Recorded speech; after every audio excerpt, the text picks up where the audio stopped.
I'll Yes. turn my recording back on. We just had a horrible storm down here. Oh, where are Yeah. you? Where are you, I'm Kay? in I'm in Spartan near Spartanburg. Oh God. Yeah, we had a horrible storm. Oh Lord. It's passed, but it's looked like it's getting cloudy again. Hmm. Oh gosh. Yeah. What part of Spartanburg are you? You north of town? Well, I'm in Duncan. Duncan. Okay. Yeah, I live in Duncan. Yeah. You're south of town. Mm-hmm. Yeah. Um, that storm track just north of Spartanburg is brutal. Yes. Um, that's the most destruction. Well, when Katrina hit, you'll remember that it went north of town. It just looked like it. I've never seen anything like that. It was bad in Charlotte. Well, I was in the middle of Katrina. I was at the time I was stationed, I was on a special duty in Texas, and I was right in the middle of Katrina. Oh We Lord, had to evacuate. Lord, that was just north That's of town scary. there at Carlisle through the Flatwood. They call the Flatwoods. Mm-hmm. Lord have mercy. Yeah. There was a swath about, I want to say, 300 yards wide. Mm-hmm. Everything was gone. If there was a tree, if there was a house, if there was anything, it was just plowed the ground. I mean, I've never seen anything like that in my life. Yeah. That area has always been bad, but that storm track through there, every time there's a cloud up, it comes just north of town there, kind of follows the river. And it comes up through that path, and it causes destruction, and Oh, yeah. there should be nothing there anymore. So, Yeah. yeah, because That's kind of like when Floyd hit eastern North Carolina, it flooded out all those towns, and they flood Mhm. every year. Yeah, yeah, And the state took $400,000 out of our retirement system, the state employees' retirement system, because there was no insurance in those, because there lies in the floodplain of the Tar River there. yeah, Why they built back, I have no idea. It's kind of the same way with there through the Flatwoods. You shouldn't right, build anything in there. right. And Um, I would assume insuring your home in that area has to be quite expensive. well, that's what I mean. They can't get it, or if it's so expensive, and so the state had to bail a lot of those people out. I went down Mhm. to I went to the old Rocky Mount High School there on the Tar River, and the back of their stadium, the water was up 30 feet. That's how high the water was up in that area. Yeah, And so, there's just certain places, and as weather gets more and more severe over my lifetime, it doesn't make sense to continue to try to yeah, for people to try to live and build in those areas. It's just crazy. There's a track just east of Charlotte through Midlands, Locust, out in hmm, that area. It flattens everything about every year. It yeah. comes through. I remember going to New Orleans a year after Katrina, and you could Mhm. see where the water Yeah, sank on the buildings, up on the side of the buildings, because there were marks on the buildings. yeah. I mean, folks, that's just data. Yeah, Data has no value. yeah, It just is. You got yeah, to understand that. You can't argue with science and data. yeah. The Army Corps of Engineers, they tried, Yeah, but but I mean, it's all it's fruitless to try to argue with facts and data. But that's kind of where we are in society now. mm-hmm. That's a good introduction to writing a dissertation. And that's what we're here to talk about today. Is it's all about facts and data. Right. Um, no, I tell students all the time, no data, no dissertation. Without data, it's just a book report. Um, we don't do book reports. Dr. Lamb, before we get started, next week you are going to be in Charlotte. Just How going to long be visiting, and I have a little office there, and I see people individually. I'm going to stick my head in and say hey to all of our DEOL classes. Okay. I'm turning y'all loose this summer to Dr. Bull. He's going to do the interim for the next year. The deal is at Gardner Webb, you do interims for a year, so they don't have to pay you. But if you do it more than a year, they have to pay you. So he's Yes. going to take his turn. I've done my turn this year. I've loved working with, but I'll still work with you. Okay. But I got to go back to my regular job. I do dissertation work full time. Okay. How long are you going to be on campus next week? Because I would I'll love be there to. all day. I'll be there from 9 to 4. I'll be there, and so I can stick my head in and see all the classes. People, I've got a little office there on the side, and people come in and talk with me, and we look at their work and talk individually, and you get to see how big and old I really am in person, live and in person. I would like to possibly stick my head in your office for about 30 minutes so that I can so we can lay eyes on some questions that I may have or something that comes up after this class. Yep, that's the whole purpose is, to talk specifically about dissertation. And it's more than just a document. It's about the process and about how you're going to get access to data and those kinds of things. Again, I've done dissertation for 32 years. I've done formal dissertations for 32 years. That's what I do. I'm a methodologist by trade. And so it's my everyday. You're not wasting my time. It's not like I have to change gears or any of that. I thought dissertations daylight to dark. My wife makes me close the door. Okay. This is all I do. I teach law and finance on the side, methodology and dissertations. This is what I do. So I welcome the opportunity to talk with you about it. And so that'll be great. I want to start this morning by talking about terms from 738, that list of terms that I created when I designed that course a few years back.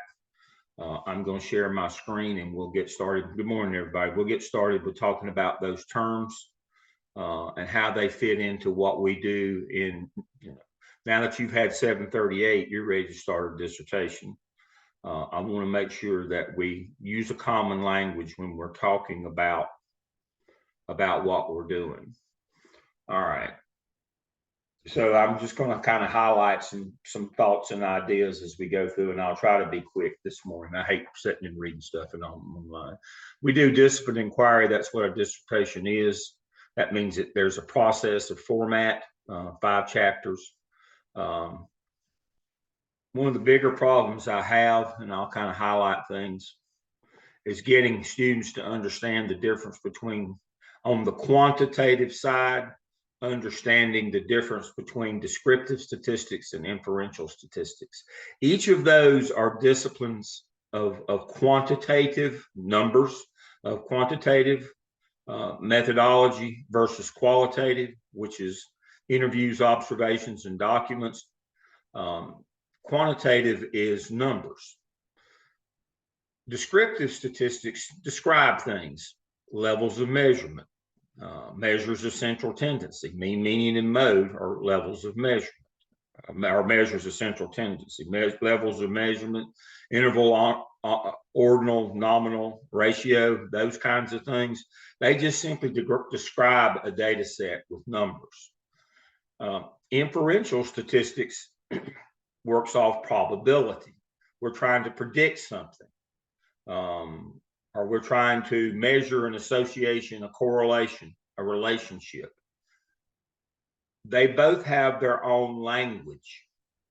The most common mistakes that I see in folks thinking and writing about dissertations or writing in dissertations is they switch back and forth between the language of those two disciplines. You cannot do that. Let me give you an example. If I see the word correlation, that tells me you're using inferential statistics, not descriptive. And so most of the time we're doing descriptive work. We're describing a data set. Like if we use a survey, if we distribute a survey and we get the answers back to the questions, we're simply going to describe them using mean, mode, and standard deviation. That's measure of variance, standard deviation. Variance is just the standard deviation squared. Standard deviation is just the average distance from the mean for a set of numbers. Square that and you have the variance. Pretty simple. Now, if you use words like hypothesis, correlation, association, significance, now you can use significance in inferential statistics, but it only speaks to whether what you found is free from chance or error. It doesn't mean meaningful. But if you use correlation, association, relationship, hypothesis testing, that tells me you're doing inferential statistics. You're trying to predict or describe something. Descriptive is just reporting the numbers. Rarely will we do inferential statistics in a DEOL dissertation. Very rarely will we do that. So I should never see those terms, especially not on your IRB application. We use research questions. We don't use hypothesis is testing. We don't do hypothesis testing. We're doing dissertations in practice. That means that we will, I won't say never, but we'll never do inferential statistics. So I should never see those terms, because that tells me to look for analysis of variance or a linear regression or a stepwise regression or repeated measures, analysis of variance, which uses time as a variable. We don't do any of that stuff. We use simple mixed method, quantitative, then qualitative. We collect quantitative data first and then qualitative. There's a couple different types of mixed method. There's actually 4 types of mixed methods. We only use 2. We either use sequential explanatory or we use convergent mixed methodology. That's what a DIP is. You will not use exploratory. We just won't do those things, because we're doing practical work at an organization where we're collecting their data, analyzing it, and then making a set of recommendations out of that and developing a plan. That's what a DIP is that plan that comes at the end. All right. And so it is action research. That's what action research means. We're actually at a place we're not doing experimental or theoretical or any of that kind of stuff. We're doing action research, which is mixed. That means we're going to do quantitative, then qualitative. Most of the time, we're going to do a survey. And then with that survey, with the results of that, we're going to do qualitative, either open-ended questions on another survey or interviews. We don't do observation generally, because that's longitudinal. You'd be as old as I am when you got done. The idea is to be quick and clean. The way you're quick and clean: survey, then interviews. All right. That's the scientific method, 5 semesters, ethical conduct, qualitative, interviews, observations. Qualitative is interviews, observations, documents. Quantitative is going to be surveys using validated measures. That means the instrument we use is validated to measure the thing that we're trying to measure. You say, well, Dale, if I don't have a survey that I like, how can I build my own? We'll build it in Qualtrics and I'll validate it for you. But your instrument has to validly measure. This is chapter 3 now, has to measure what you're trying to measure. Now, excuse me, I'm wearing a cheap watch this morning. It's not a validated measure for my weight. It's not even a validated measure of time. It's not good enough. Now, this watch is a validated measure of time. It's a certified chronometer. That means that it's within a certain amount of time of Greenwich Standard Time, whatever, in the world.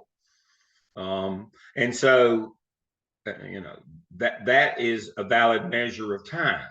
Now, again, it doesn't measure my weight, but it will measure. So it doesn't work for everything. It's specifically validated for one thing.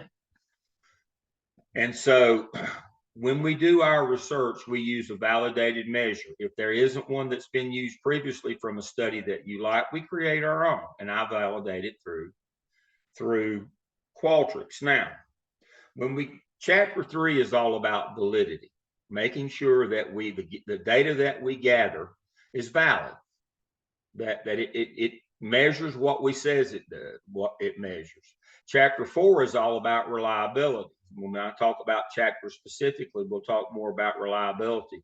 Is, how much confidence do we have that this is the actual answers to the questions, that this data is reliable enough that we can make recommendations out of it. And we're not just talking through our hat, that we have a sound statistical basis in terms of we're sure the instrument we use in chapter 3 accurately measured the thing we're trying to measure, so that we can then inform with our results, make recommendations that are reliable. That's the whole notion here. Validity is chapter 3, reliability is chapter 4. We have to avoid anecdotal evidence. You know that, the stuff that we think or from our own experience. I'm sure that, in 738, you heard about heat, ice cream, and crime. Do you know heat, ice cream, and crime? All right. I'll stop my share for a second, see what we got. So heat, ice cream, and crime. Did you know that crime and ice cream consumption go up and down at exactly the same rate? Crime and ice cream consumption go up at exactly the same rate and come down, but they're not correlated. That's just anecdotal. Eating ice cream won't make you commit crime. They're both correlated to a third variable, heat. But see, people see that and they say, well, those two are connected. If you eat ice cream, you'll be a criminal. No, that's anecdotal. That's just like the 2-gallon method. So you have operational people and you have curriculum people. I'm the operational side. I'm married to a curriculum lady. She's in there 40 years soon. What's the difference between those people? Curriculum people are pretty anecdotal. They operate off of the things that they've seen in their experience. Operational people, you have to prove things to us. We're a little bit different. So if I said to Valerie, let's say she's a curriculum person, I need to get up on the roof, she would say, why you need to get up on the roof? And then she'd have about 73 other questions, all from her anecdotal experiences in life. Now, if I said to Derek, an operational person, I need to get up on the roof, he'd ask me one or two things in response. He'd say one or two things. He'd say, I've got a ladder, or I know a man with a ladder. Because that's not anecdotal, that he understands operationally that we need steps to get up there. And so we have to be careful that we don't let our own personal bias enter into disciplined inquiry, our research. It's all about the research. It's all about the instruments. It's all about the methodology. It's all about disciplined inquiry. Now, the next anecdotal piece, when we get up on the roof, I go over to Derek.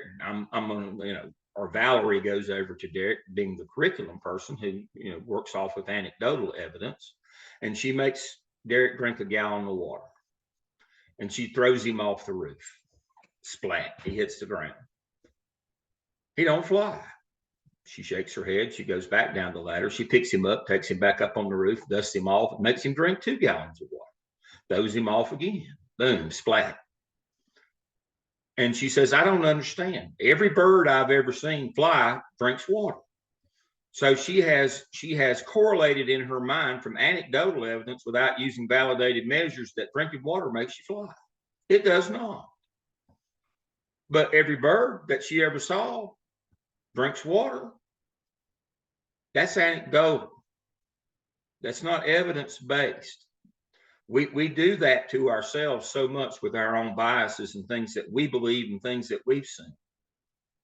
That we don't understand that writing a dissertation is a process of disciplined inquiry that we can't let our personal biases enter into. Everything has to be validated. Every instrument we use, our methodology has to be clean and ethical in order to produce reliable data that we then can make assumptions or recommendations out of. That's the whole point of a dissertation. So let me share my screen and we'll work through the rest of these real quickly. All right, measures, let's see. Anecdotal, goodness of fit. We do goodness of fit, which is chi-square. That's when we pull a sample from a larger population. Generally, you won't do this, but if you do, we have a way to fix it. So let's say Kristen is going to collect data at her organization, and there's 1,000 people that work there. It's probably not practical to collect data from all 1,000 of them. We'll pull a sample from that, but we have to make sure that that sample will produce reliable results in chapter 4, that sample is truly representative of that larger population.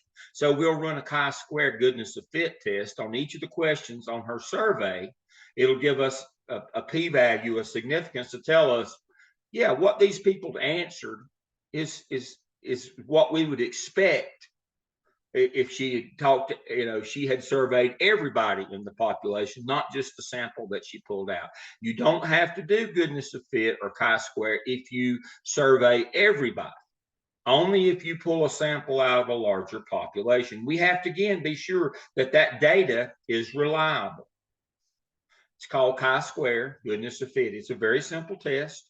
When we send the survey out, we get, and you have 4 answers to a question, strongly disagree, agree, strongly agree. We count each of those. That would be the mode. And we plug that. Let's say we had 20 people take her survey. And they had 4 answer choices. So we divide the 20 by 4. So that means that each of those 4 choices, strongly disagree, agree, strongly agree, that 5 would be the expected, that they would just randomly pick, would be 5. We take the expected, which is 5, compare it to the observed. It's a little calculator. It takes 30 seconds or less, and it tells us if the results, the answers from that question on that survey are significant. And now significant doesn't mean important. It just means that we feel confident that they're 95% free of chance or error, that's exactly what the entire population would have answered. So if we're using samples, everything is good. Yes. I have a question about what you just said. So the goodness of fit, the chi-square, you said we don't have to do goodness of fit if we sample everyone. Are you saying the chi-square would be if I target a certain sample, or is it if I send the survey out to everyone and I don't get a high response rate? No. If you send it out to everybody and you don't get a high response rate, we'll probably run it anyway. Okay. If we don't get 30%, we can run it just so we don't have to do a secondary survey. But in general, so here's the deal. If you send it to everybody, you get 30%, we're clean, we're good, we move on. 2 caveats. If we don't send it to everybody, we got to run chi-square. If we send it to everybody and our results are less than 30%, we got to run. Okay, that's a great question. That's a great question. Okay. So I like so less than 30% or less, we run it. We're gonna run it. Okay. And if we send it out to just a limited amount of people. Gonna run it. Okay, so no matter what, we're gonna run it. Well, if we send it to everybody and we get more than 30%, we don't have to. Oh, perfect. It literally takes 30 seconds. I mean, Perfect. it's not a big deal. We have the data right in front of us. I mean, the data is right there. Qualtrics spits it out. When we hit the results in Qualtrics, it puts it in a nice little table that goes right in your dissertation. That has the mode right there. Has the standard, has the mode, the mean, and the standard deviation. Boom, right in front of us. Nice little chart. We run chi-square calculator. We got it right there. So I'll actually run one for you right quick. Thank you. Yeah, that makes a lot more sense. I've wondered how we fit chi-square into that. Look at there. I use it so much it pops right up. All right, this is the one I like right here. This is because it pops up front. Social science statistics. And it's just this easy. Look at there. I use it so often, it's already got my choices.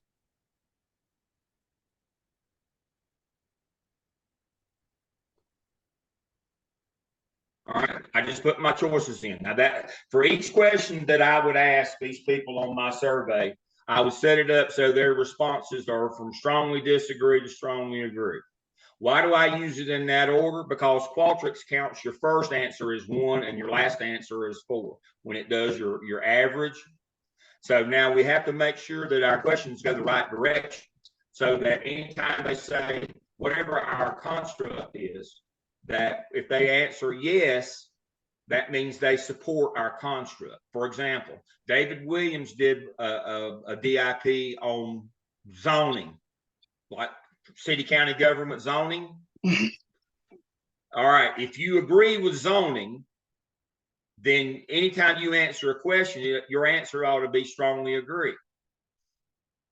He asked the question, is there any reason that you would not support zoning? Well, if you support zoning, the answer would be no. Well, that question's backwards. So we got to make sure that we set our survey up, and I'll do this for you, where our answers are strongly disagree so that it gives us the 1 number when Qualtrics calculates your mean, and the strongly agree gives you a 4. That's where your mean and your standard deviation come from. The mode is what they picked. All right, so that we do that. We've got this for every question. We do this. All right, next. All right. Here's where it gets really good. Observed versus expected. We got 20 people answered your survey. They had 4 answer choices. Strongly disagree to strongly agree. So the expected is 5.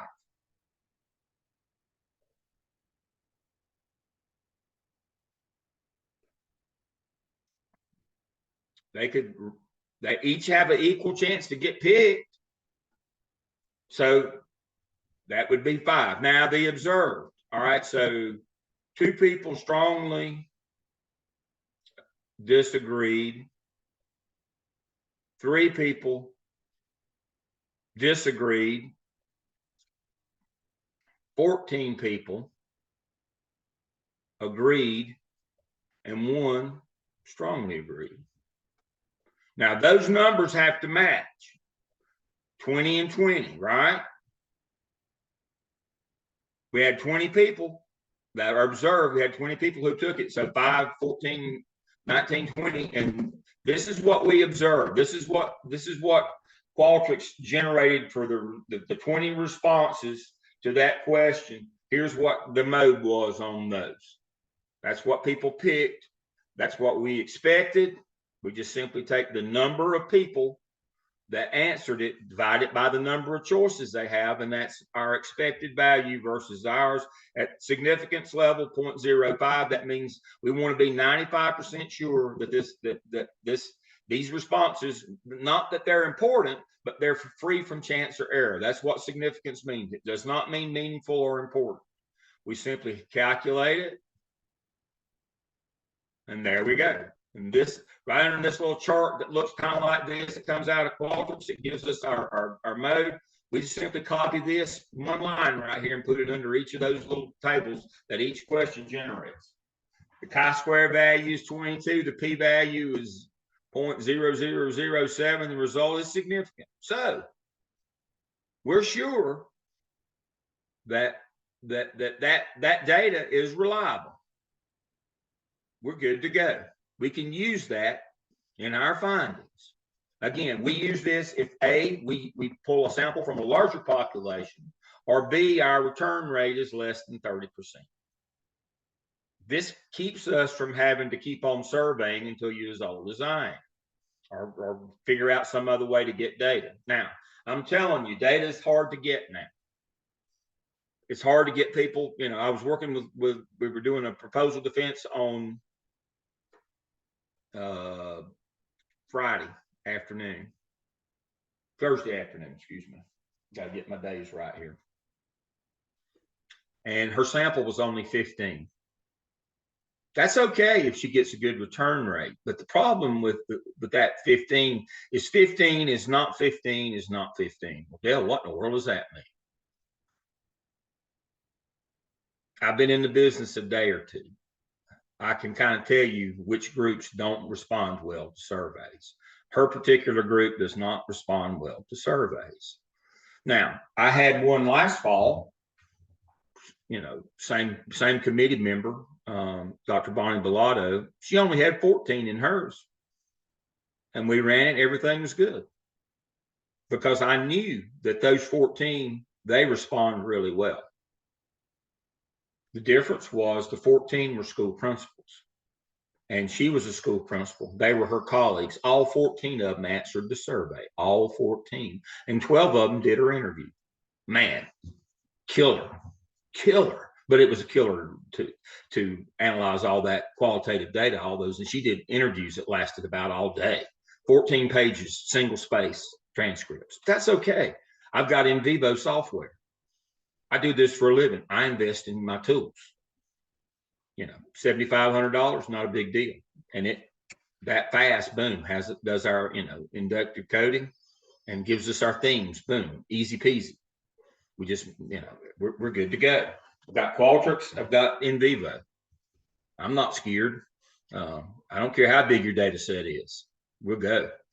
Now, the lady I was working with Thursday, she was going to survey the 15 exceptional children teachers in her district. Exceptional children's teachers, because they understand FERPA and all the laws around exceptional children and how hard, you know, how careful they have to be not to disclose anything private. You can't hardly get one of them to answer a survey at gunpoint. So I told her, let's not tell IRB we're going to do, let's tell them we're going to do 30. And if we can't get a very good return rate, we'll go to neighboring districts and see if we can get some of those. Let's not paint ourselves in a corner here. We need enough data to run this thing. And I don't trust that exceptional children's teachers are going to answer your survey at a very high return rate. So let's plan for that going in. And so, and she talked about, well, if I get a low return rate, we could always run chi-square. But yeah, but if you only get 3 or 4, none of them will come out significant. That's your problem. We got to run it. It's got to come out significant, just like you just saw right there. What if we run it and none of them are significant? I had that happen in McDowell County with Christy McMahon.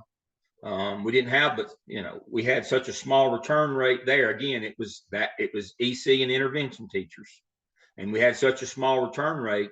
The majority of her questions were not significant. Ouch.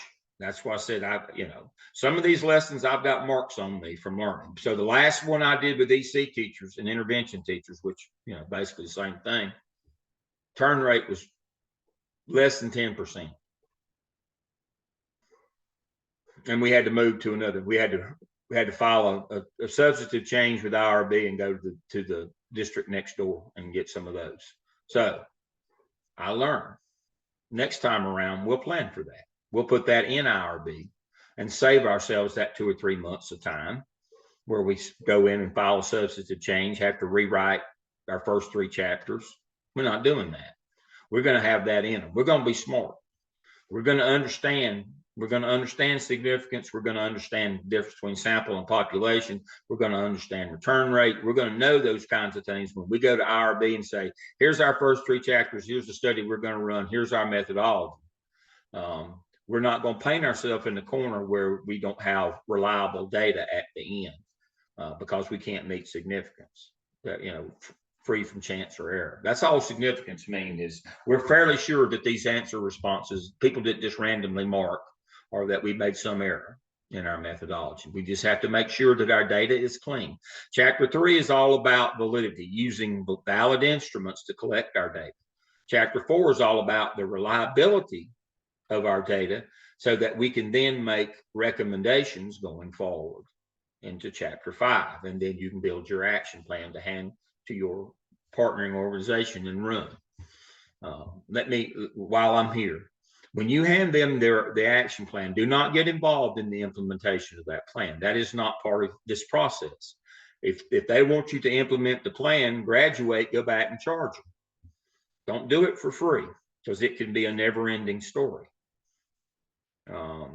And we don't want that to be a part of your process, because that becomes longitudinal at that point. And implementing is a different story. That's a different skill set. And most of the time, the reason why they want you to implement it, just like with David, they paid him when he graduated to come back and do this zoning plan, is because of the anger, the opposition that things like that bring about, and it's attached to him. That's the beauty of being a consultant. When you leave, the anger leaves with you. They're just mad at you. And the people who work there don't have to deal with it. That's why you bring consultants in. Most organizations they know what needs to be fixed, and they have the capacity to do it. They just don't want to do it because they don't want a South African necktie. You know what a South African necktie is? When they put a tire around your neck and light it on fire. They don't want that. They don't want to limit their career opportunities. They want, people will forget that you brought the consultant in. They'll just be mad at the consultant. So implementing these things is generally a problem. And so you just want to hand them the plan and run. But we need to make sure that plan came out of reliable data in chapter 4. Chapter 5 is a set of recommendations. When I run in vivo, I'll give you a preliminary set. We'll make sure it matches your theoretical framework. You make an action plan out of it, who does what, where, and why. You hand it to them and you're done. Now, if they want to hire you secondarily, then that's fine. So I got a call last week from Angela. I've been with Angela a long, long time. She was with me in the master's program, and then she came through the doctoral program. She lives, you go to Crabtree Valley Mall there between Raleigh and, just before you get into Raleigh on 70. You get on, what's that, 50 or 52 going north, and just keep on going till you get to Virginia. You go up through Oxford. She's up in Virginia Lina. This community up there right on the border. Traditional African-American community, been there forever. Angela's been there for a long, long time. I went up and visited her one time. I think it was 2015, the last time I went up through there. It was when the election season that time. I never will forget. I went by this old house. It was falling down, looked like they were having looked like a junkyard out in the middle of nowhere. They had 2 signs out in the yard. They'd taken a piece of plywood and got a can of spray paint. They had 2 signs. One of them said "Goats for Sale," and the other one said "Trump." And that's pretty telling right there. But she's from out in the middle of nowhere, and she's been working with some organizations. But she did her DIP with one of the local volunteer organizations there, and she called me last week and she said, "I need your advice." I said, "What are you talking about?" She said, the group that I was partnering with, she finished 2 or 3 years ago, they're running my plan now, but they're not, they're not paying me or giving me credit. I said, let it go. If you handed them that document, you're better off not to be a part of it. because it's very controversial. They're doing you a favor because you live in that community. And knowing the climate in that community, Trump, goats for sale, you don't want to be a part of this. Because it's, what y'all are doing is controversial. They're working with disadvantaged people, people of color, people, non-English speakers. They're not really welcome in the larger community there. They've done you a favor. Just let it go. But I'd like to get paid or get credit. You got paid. You got your doctorate. Let it go. You don't want to be a part of that. That's the thing. I want you to do great research, but I don't want you to suffer the slings and arrows that comes from the back of it, unless that's what you like to do and want to be, it's your business and want to get paid. So you say, Dale, why are you lingering on this point? We want an action plan that's actually actionable. We want it to come from reliable data. We want to do all the right things. And you say, but if I'm doing all the right things, then I ought to get paid or let it go. Hand them the document. Too many times I have students who are sitting in chapter 4 and 5, they're sitting and trying to figure out the actual logistics of implementing the plan rather than just writing the plan and getting done. And they're consulting back and forth with their company. We don't want to do this or we don't want to do that. No, the data says do this. They don't need to be a part of that. They need to hear the truth. That, there's three kinds of truth. We only deal in objective truth from data that's reliable, been collected with validated instruments and is reliable. There's your personal truth. Again, you've seen birds drinking water and flying. You think that drinking water will make you fly. That's your personal truth, or your political truth.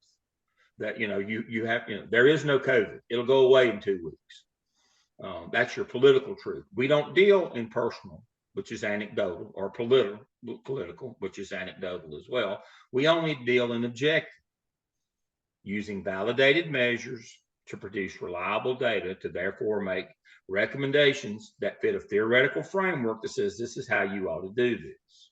That's disciplined inquiry. That's what a dissertation is about. We have tricks of the trade, as I showed you. If we have low numbers, or if we have small sample sizes, or if we pull a sample from a larger population, we have ways to fix those things. Dr. Lamb, I have one other question. I'm sorry. Did you say that the in vivo software that you have, we can feed our qualitative data in that to get transcripts? Yep. To get the themes and the recommendations? It will give us we do a thematic analysis. It'll give us our themes. Okay. That's what interviews are all about, is themes. What are the common themes among these people? It'll do thematic analysis for us. And it will generate us a set of recommendations based on those themes.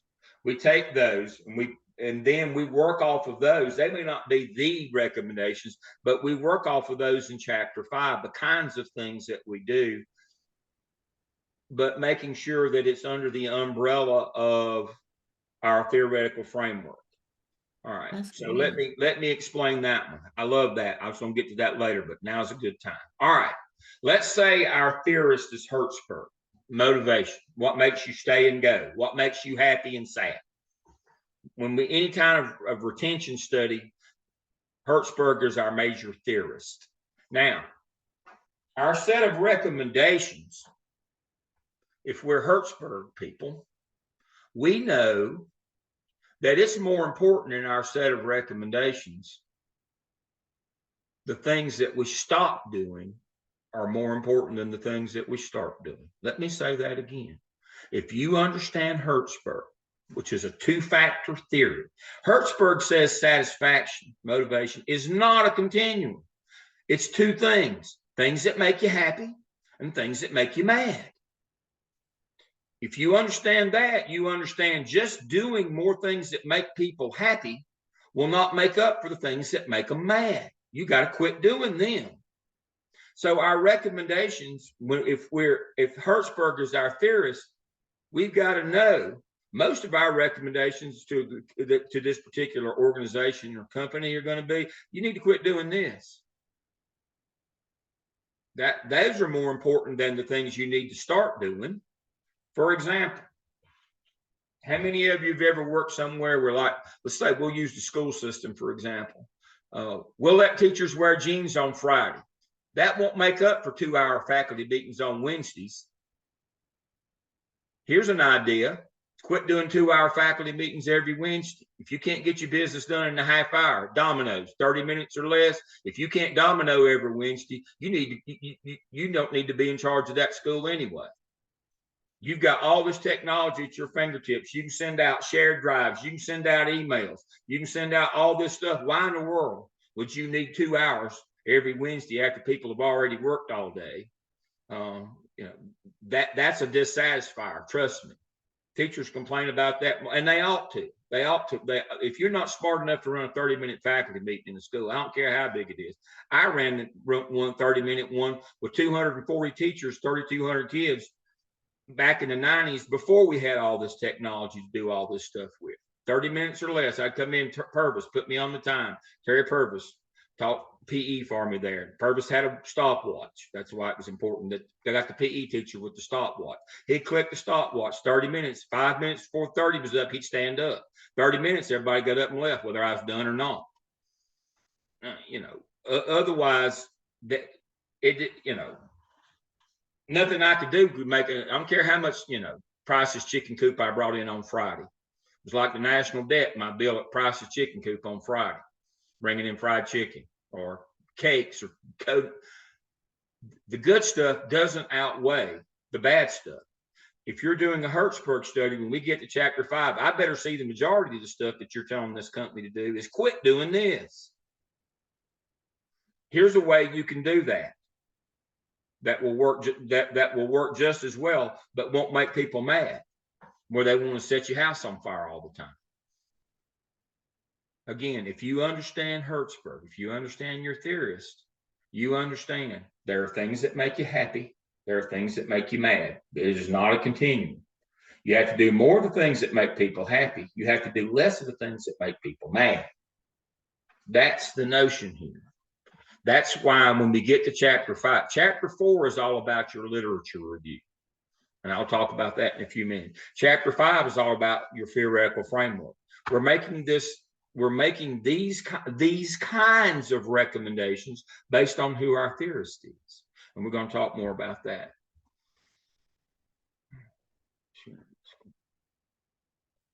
All right. Levels of measurement. This is on your descriptive side. Nominal ordinal interval ratio. Significant simply means that we're free of chance or error. That's our p-value at the 5% level. Meaningful is what we found meaningful enough that we would make a change or spend money on it. Correlation, again, that's on the inferential side. Association, we won't be using those. Correlation is either Spearman or Pearson. We're not doing that. We're not trying to run associations or correlations here, not with action research.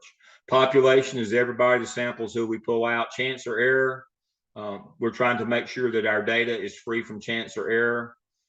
Error is we use bad technique. Chances, people randomly marked. Skill has 2 components, content and process. We have to be careful about that. If you want kids to learn more math, just giving them practice tests on content, on process, their test scores won't stay up. They'll regress back to the mean. If you want them to do better on a math test, you teach them more math. That'd be content. And so we have to be careful when we make recommendations to understand if we're just working on the process all the time and we never get to the content, even if they do get a change, it'll regress back to the mean. And so just giving kids practice tests all the time rather than teaching them the content won't work. Same way with organizations. If we only ever work on the process and we don't get to the core content of what we're doing, if any change occurs, it'll just go right back. We have to be very cognizant that we're working on content, what you do, not how you do it. That's what I'm talking about with Hertzberg. Quit doing these things. There's the process of the faculty meeting oh, we'll change how we do it for that 2 hours. No, change the content. Don't do it for 2 hours.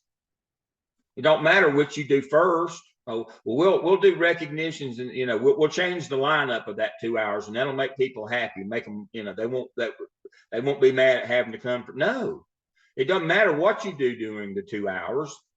That you're doing 2 hours. The content is the problem. Look, we got any school people here? Any K-12 people? Derek, anybody else? Nope, just Derek. All right, Derek gets to take the pop quiz this morning. All right, Derek. You in North or South Carolina? North. He's in North Carolina. I already knew that. Never ask questions you don't know the answer to. All right. In North Carolina, if you're in grades 3 through 8, we give you an end of grade test. If you're in high school, we give you an end of course test, state test. See how you did this year.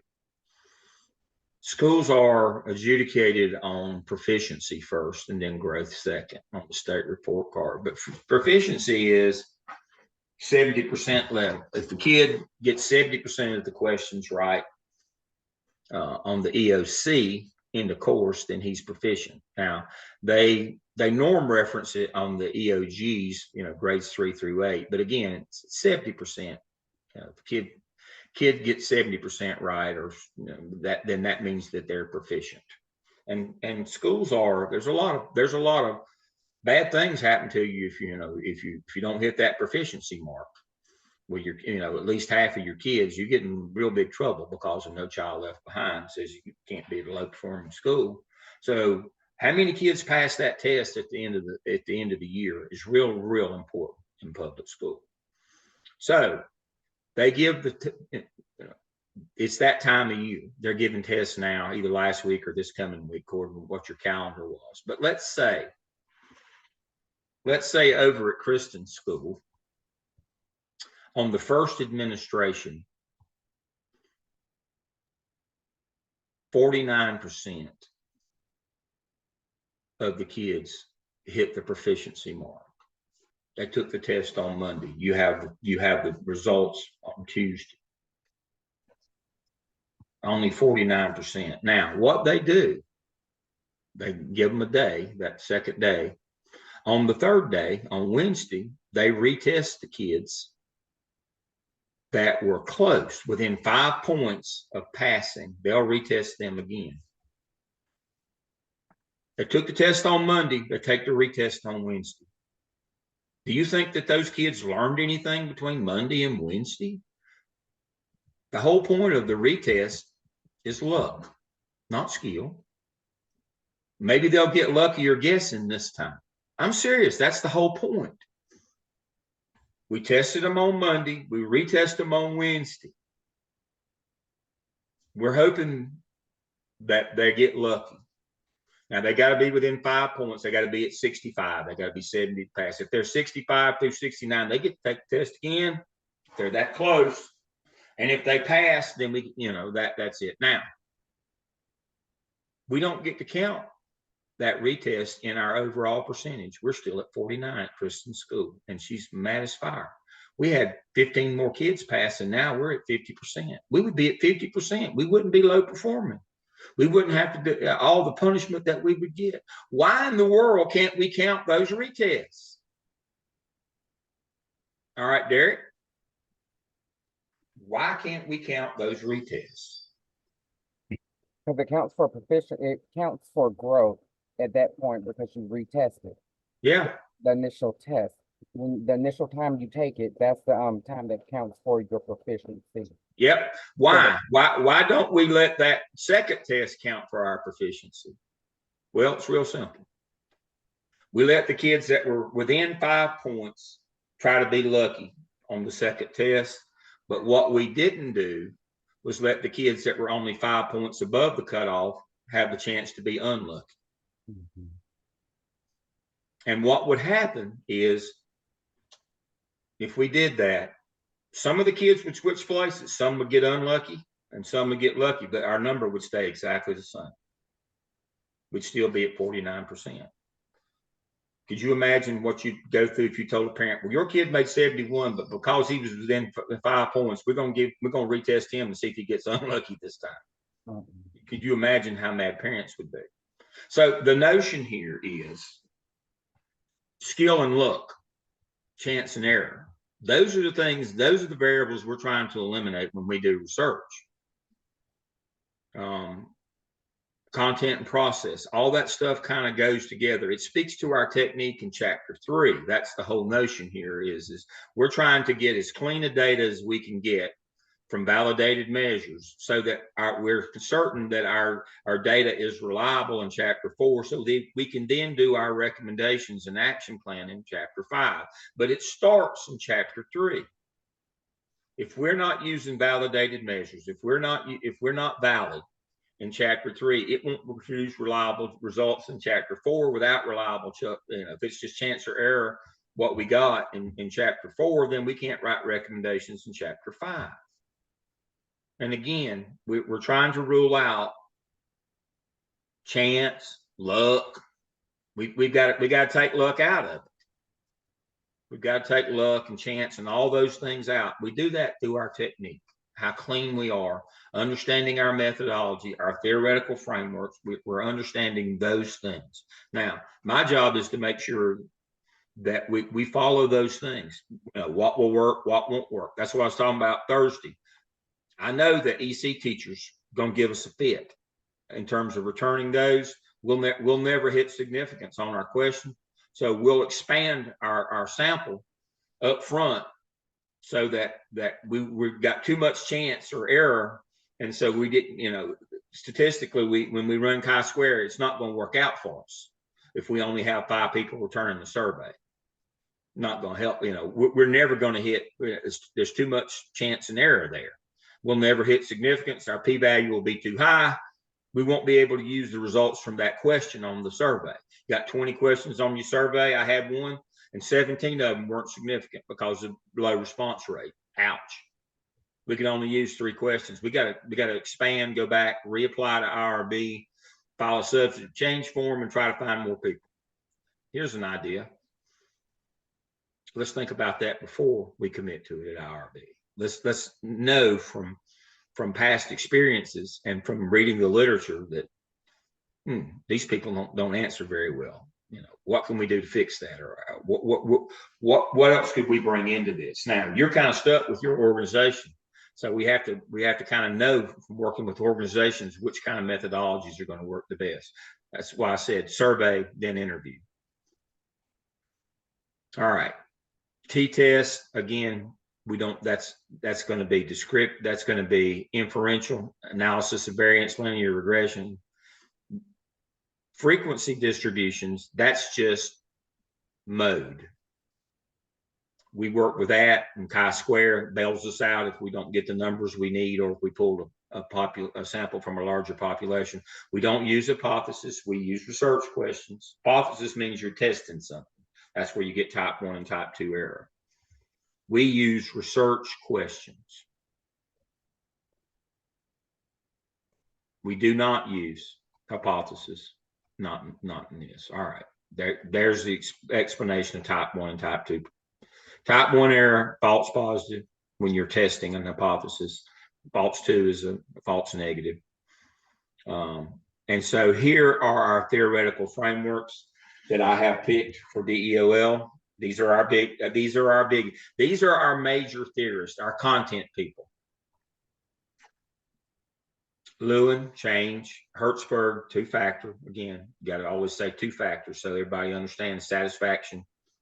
Motivation is not a continuum. There are things that make us happy and things that make us mad. The things that make us mad make us leave. That's why Hertzberg, if you're doing any kind of retention, Maslow hierarchy of needs. Arger's is double loop. And that one is doing the same thing over and over again and expecting a different result, not doing fidelity checks, not checking to make sure. And then Getzell's Duba, that's for education, and Collins is for organizations. That's where what you want and need to do every day as an employee has to be what the organization wants or needs for you to do.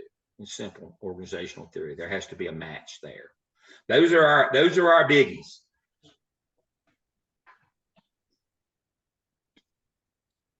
All right. What is a conceptual framework? Two or more theorists.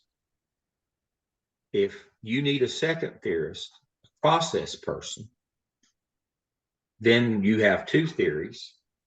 You write about each one of them, and then you say, this is why I need a second theorist. And that becomes a conceptual framework. It's not a different thing. It's just two theories working together. Pretty simple. Why would you need a second theorist, though? Let's look at a couple of those. In most business applications, McKinsey 7S is an org. Let's see if I've got that pulled up. Right here. McKinsey 7S refers to a tool that analyzes their organizational design. All right, so we would use somebody like Collins and McKinsey, or we would use Maslow and McKinsey. Right here. This one really goes well with Collins or Getzell's Guba. But what it does is it tells us how we ought to, what kind of recommendations that we ought to make. The best example, probably, and of course I've got some more here.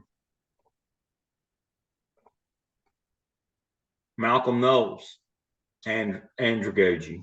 I probably spelled that wrong this morning. That's adult learning theory. Your first theorist would say, this is what you ought to do. Knowles would say, this is how you ought to do it with adults. I mean, how you do learning with adults is different than how you do it with kids. If you want to do kids, you use Vygotsky, scaffolding. Everybody understands scaffolding. Take small steps. That's how you teach kids. That's not how you teach adults. Knowles says that's a different deal. They need to see the whole thing. Adults need to see the whole thing. Kids, you just give them a little at a time. This is, Stufflebeam, the SIP model. How do you go about evaluating something? You want to evaluate something that he's a secondary theorist. He don't tell you what the content is. He just tells you how to evaluate a program. So sometimes we'll need a secondary theorist and we know that up front when we get to chapter 5 on how to go about employing those recommendations that we're recommending. How do we go about this? Archer says we ought to do this. We need to be doing fidelity checks along the way. How do we go about doing it? So what is a fidelity check? What is the double loop theory? Double loop theory is doing the same thing over and over again and expecting a different result. The theory of insanity, that came from Chris Argyros. That we just keep doing the same thing in an organization, but we want or need for it to be different. Derek's in public school. We teach kids the same way all the time, and we expect the outcomes at testing. So I'll use a school example. I became principal of an elementary school. I know, I get it too. I don't feel like I belong in elementary school. I don't think I should be within 50 yards of a kid, but that's another story. They don't even let me get near undergraduates at Gardner Webb. I don't blame them. Best job I ever had. Loved it. Those kids, just the love you feel every day is just wonderful. I got there right when we finished writing the first standard course of study in North Carolina. That was 1989. And said, this is what kids ought to know if they have a basic education. We wrote curriculum for every grade level and every course. Standard course of study, big, thick, white notebooks. Y'all aren't old enough to remember them, but anyway, they said, basic education plan was passed across the land in North Carolina, specifically in South Carolina in 1984. All the politicians, as a result of the nation at risk and all those studies that came out during that period of time said, they passed the basic education law, 1984. Every kid gets a basic education. Some smart guy in the back stood up and said, what is a basic education? They said, we don't know. Took 5 years, but they wrote a state curriculum, all states. And they came back and said, here, this is what a basic education kid is. And then the same smart guy in the back stood up and said, how we know they get it? And that's when we started accountability testing during that period of time. So in elementary schools, we've been given the California Achievement Test. Some of y'all might be old enough to have taken it. And we get the results every year and we'd say, dang, we didn't do any better this year than we did last year. So I get to be principal. So I go into Oak Hill, I go down to the book room, open it up, and there for the last 30 years, last 29 years, they'd had the same principal. There said every reading adoption from the last 29 years there in the box unopened. The guys from the warehouse would bring them in, roll them down to the book room, and they'd sit there, and the teachers were still using the old Dick and Jane books like from when I was in school, early 60s. Nobody was doing a fidelity check. Are the employees doing what you asked them to do? And of course, that gets back to Get Cells and Google. What they want and need to do every day has to be what you want and need for them to do every day. That's also arduous, doing the same thing over and over again, never checking the process to see, if anybody is institutionalizing any of the changes that you wanted. You're just, you're blaming that textbook adoption series. Teachers didn't even use it. That's doing the same thing over and over again, expecting a different result. Organizations are really bad. That's why organizations develop, you might use your secondary, might be Six Sigma if you're in a manufacturing environment, where they look at the process all along the way to make sure that everybody's doing what they're supposed to be doing. And so your theoretical framework, you start with one, and if you need something that's going to help you at recommendation time, I'll tell you, you need a second theorist. This is the one you ought to be using. And then you write about both of them in chapter 2. And then you conclude with, this is why I need to. This is how they're going to work together in my conceptual framework. I've moved past the theoretical to a conceptual that will help me at recommendation and action plan time. Now, in the other two doctoral programs, my students in LS and C&I, I generally make them pick a secondary theorist anyway. Why? I like for them to develop action plans out of their recommendations in terms of, if you do that, next thing you know, your recommendations become a lot more valuable, a lot more reasonable, a lot more practical. The problem that I get in those two is they recommend things that would take take millions of dollars to do, or would take 40 years. And you're like, that's not practical. Well, that's what my research, but put it through a practical lens. If you're a practitioner, if you're not doing just theoretical work, those recommendations ought to be doable. They ought to follow a theoretical framework from a theorist, that secondary theorist. They ought to follow that framework, but they ought to be, they ought to be something that's rational or reasonable. I mean, Derek knows in public school that they have all these recommendations all the time. We don't have the staff to pull it off. That's why I like action plan. First thing in the action plan, specific activity. Second thing, timeline. Third is people responsible, the human resources and the fiscal resources it takes to pull this off. If it's $17 million and 50 people, is that really a valid recommendation to make? No, that's not doable. Our recommendations should be doable, and our action plan, makes us focus on the actual specifics of that. So I like it. So, for example, one of my EDLS ladies that finished this time last year in last May, Vera, she was doing a professional development. The purpose of her dissertation was to design a professional development program for school principals who had dual language schools. When you train to be a principal in North or South Carolina, they just train you to be principal at a school. You might have a special program there. You just have to kind of figure it out. But what if your whole school is a special program, like a dual language immersion magnet school? What do you do now, hero?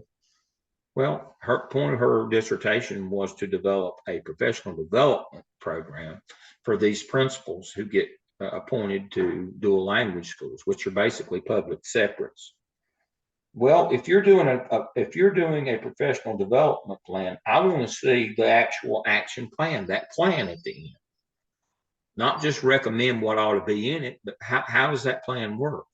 She needs a second theorist. So most of the time, all the time with you folks, but most of the time when you're doing dissertation work, unless you're doing theoretical work, it's just, based on theories, it's not got any practical application in the real world, you're going to need a second theorist. You just are, on how we're going to do this. Again, we got to know the how, not just the why and the what. We got to know the how. That's what action research is we got to know how we're going to do that. So that's an overview of some thoughts and ideas. If you understand these things, then the dissertation is not that bad. I want to look at the 5 chapters and what ought to be in them. The first is, of course, is the introduction, chapter 1. Let me get my screen to share.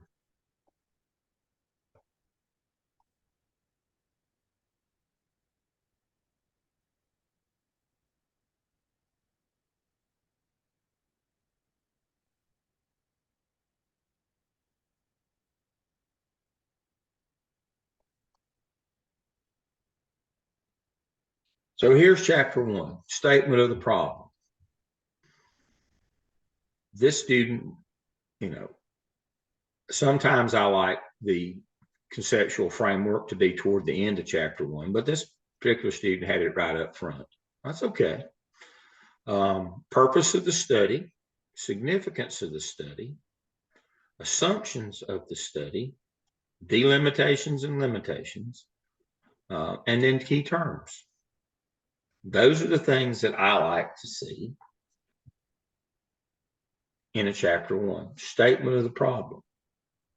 Remember, when you go out to these organizations, what you're doing is what's your most significant challenge? What keeps you up at night? What's your pain point? That's the statement of the problem that your organization has. Anybody have an example from this morning? I'll stop my share. Anybody been partnering or talking to an organization? What's their pain point? I'll share high turnover rates with frontline teammates. Yeah, retention is the biggest problem in all organizations right now. It would be hard to find an organization if you went to that wouldn't have a retention problem, turnover rate right now, post-pandemic. Excellent. So we know retention is the central problem here, is retention. Turnover, retention, keeping your employees. All right, Valerie, who's going to be your major theorist? Hertzberg, two-factor theory. Hertzberg. We're going to try to identify the things that make them happy and the things that make them sad and make them go. We're going to try to tell them y'all need more of this kind of stuff, but you got to quit doing these kind of things. So our statement of the problem, our significant problem is retention of frontline workers. All right, that's our problem. What's the significance of that?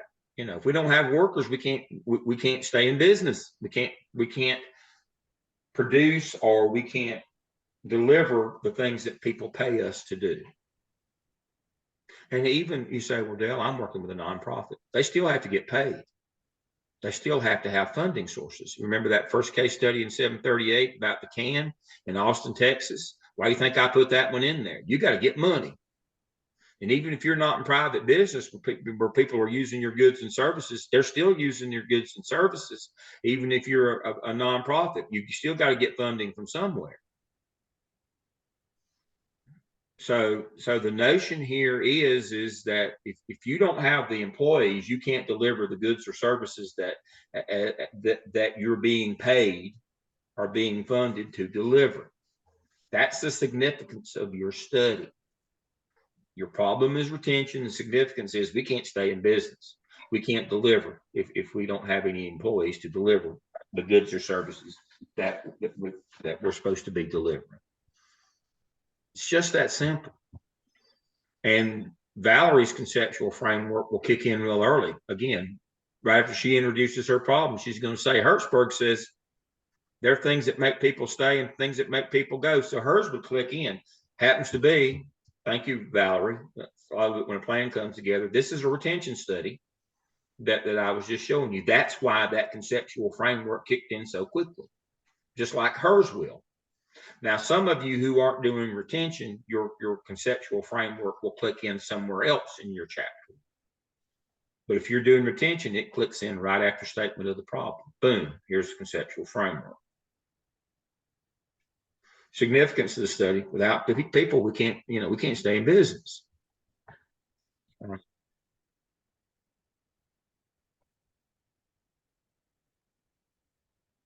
All right. Assumptions of the study. Again, Valerie, this is you.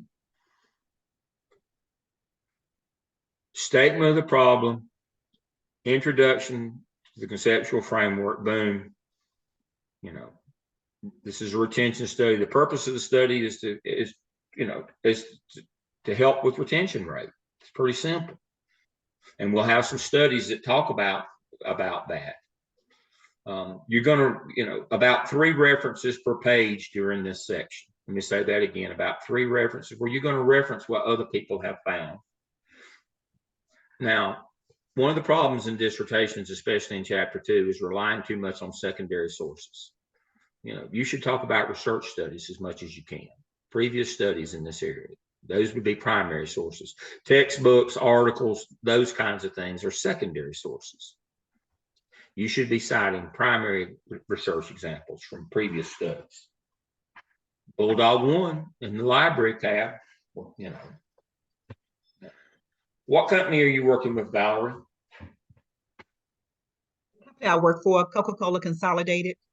Coca-Cola Consolidated. And so what are your frontline, the ones that are leaving, what do they normally do? Is it drivers or people working in the factory or?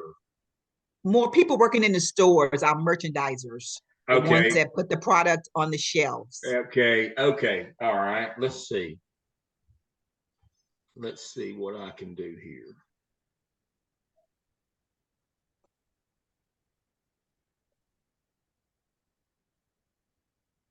Flipped me out. Queued up, but we'll go back. Went back too far, didn't I? You click in the library tab, and then right here on the Bulldog 1 search engine. All right, let's see. Retention of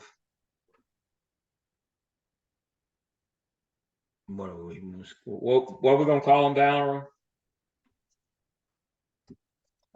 We call them Frontline. frontline teammates. Yes.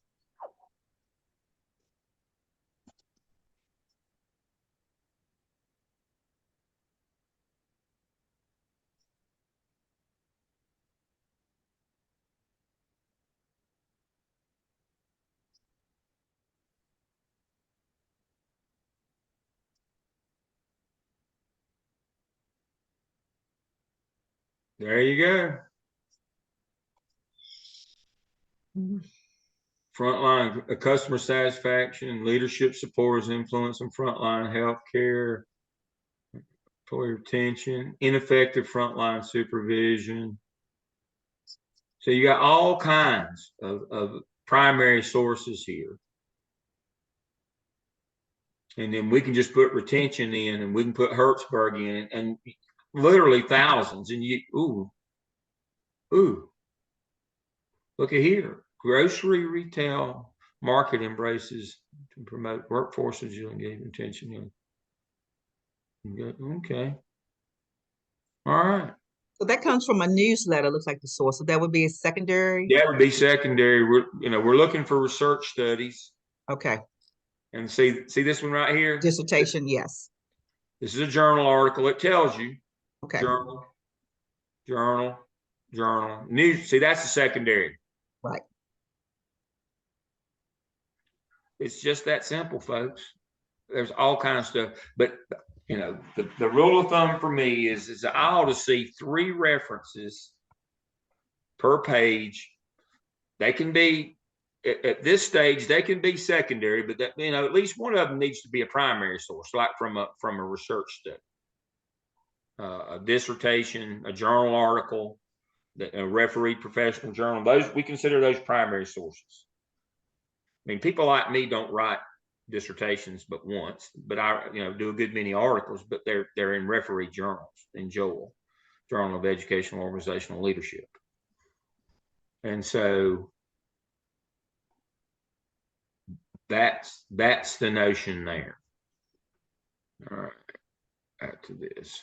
And so, statement of the problem, got retention of frontline, you know, associates or teammates.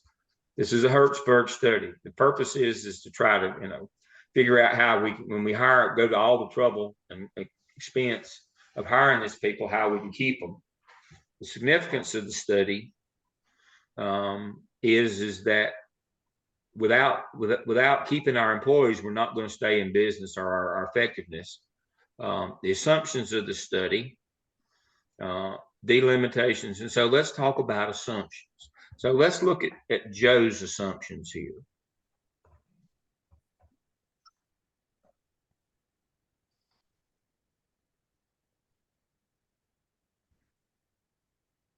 Statement of the problem. There's his research questions. We'll get to that in a minute. He's got those under purpose of the studies. That's what I mean. I love that. He's got his research questions there. What he's going to try to figure out: how teachers in a mid-sized North Carolina school district describe the impact of their working conditions on their morale, commitment to teaching, and intention to remain. That's retention. So he's looking at the impact of working conditions on retention.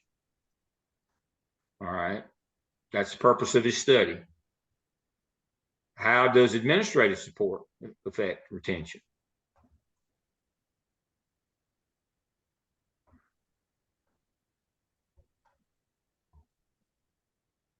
And how does student behavior impact retention? And see, see what I'm talking about? He's got some references here that support each of the notions here that he has made with his research questions. I love how he's done them, and he's documented that these are things that we ought to know. These are things that matter. Student behaviors is third. And then the significance, you know, without teachers, we can't have schools. Without employees, you can't run your business. Now, the assumptions of the study. I love assumptions of the study. It helps us when we get to our lit review. So here's his assumptions. Teacher morale is measurable. Working conditions, administrative, student support have an impact on morale. Teacher morale is measurable, and morale leads to staying or going. That's the basis of his study. These kinds of things here. You know, self-report that teachers will tell me the truth.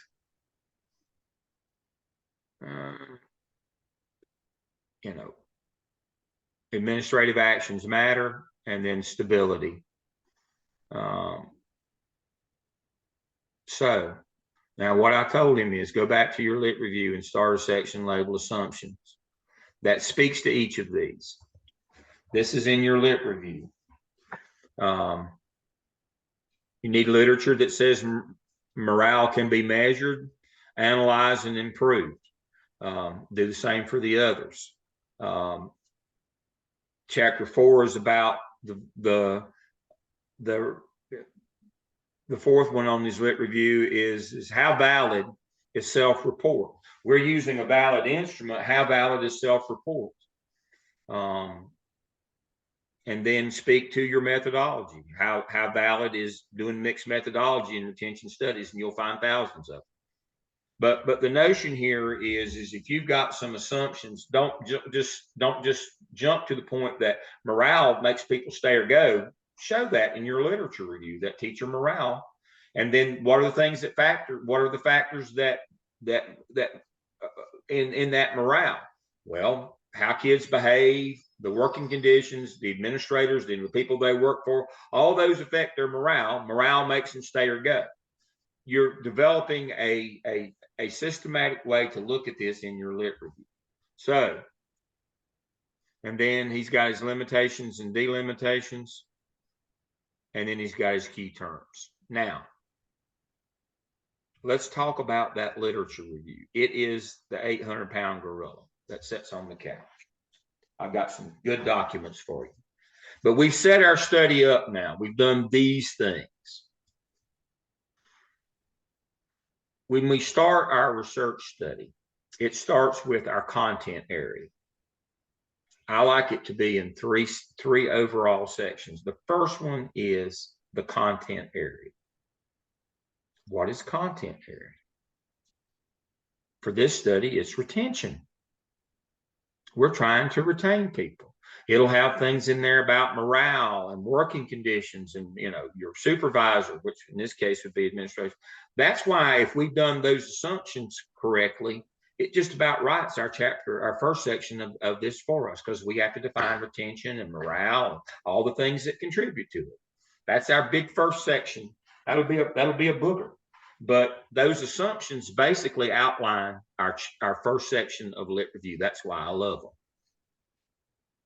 It tells us exactly what we're going to write in that first section, that content section of our literature review. The second section in our literature review, big section, is going to be research studies on retention. What have other people found? And then our third section is going to be our conceptual framework. Who are our theorists and how do they work together? 3 big sections in our lit review. But that first one is guided by those assumptions. Retention, we can do something to fix it. Morale is a big part of that. Morale, the parts that affect morale, all the research studies, again, student behavior, working conditions, and the people you work for. It opens up your lit review. It makes it, you know, sequential, logical, easy peasy. It sets you up. It sets your whole lit review up. Those assumptions set up that lit review. That first section of what I call the content section. The second one is the process section. What did other people find when they studied this same problem? It doesn't have to be specific to Coca-Cola or a school. When we're doing retention, what do people find? Now, they need to be within this section, everything needs to be within the last 5 years. See my large hand? 5 years, 5 years, 5 years. Now, it's like gravity. It's not only a good idea, it's the law. You say, well, Dale, why did the College of Ed put that rule in with all these, you know, within the last 5 years on these research studies? Because they were doing you a favor. I can tell you why. As a methodologist, they're doing you a favor. What do you mean, Dale? All right, Chris and I have been talking about chapter 4 a lot this morning. So here's the next part. Yeah, I was waiting to spring this one on you. You use valid instruments in chapter 3, and you got this data. You got your survey. We analyzed it. We did chi-square. We're sure that it's significant. So yeah, we can use it in our findings. For chapter 4 in our findings, we can use this. We can speak to it, what we found. We did our interviews. We used, what is that, Google Teams that generated the transcript, or we use Zoom and we used Otter AI, and we've got a transcript. I put them in vivo. We got our thematic analysis. Now we got our findings. Now we have to check for reliability. Uh-oh. What do you mean, Dale?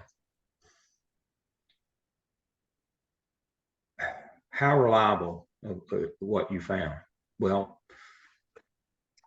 your quantitative and your qualitative have to match. That's your first look. Did the survey tell the same story? In a convergent, if you're doing a convergent design, did they tell the same story? Did your quantitative and qualitative tell the exact same story, just in a different way? That would be a convergent design. When you're doing an explanatory design, when you do your survey and then you ask teachers, or you ask we're using teachers in this example, the one I just showed you. Why is it this way, and what can we do to fix it? It's an explanatory. They explain what they told you in their survey. All right. How do we know that the people that we talk to are reliable? Well, real simple.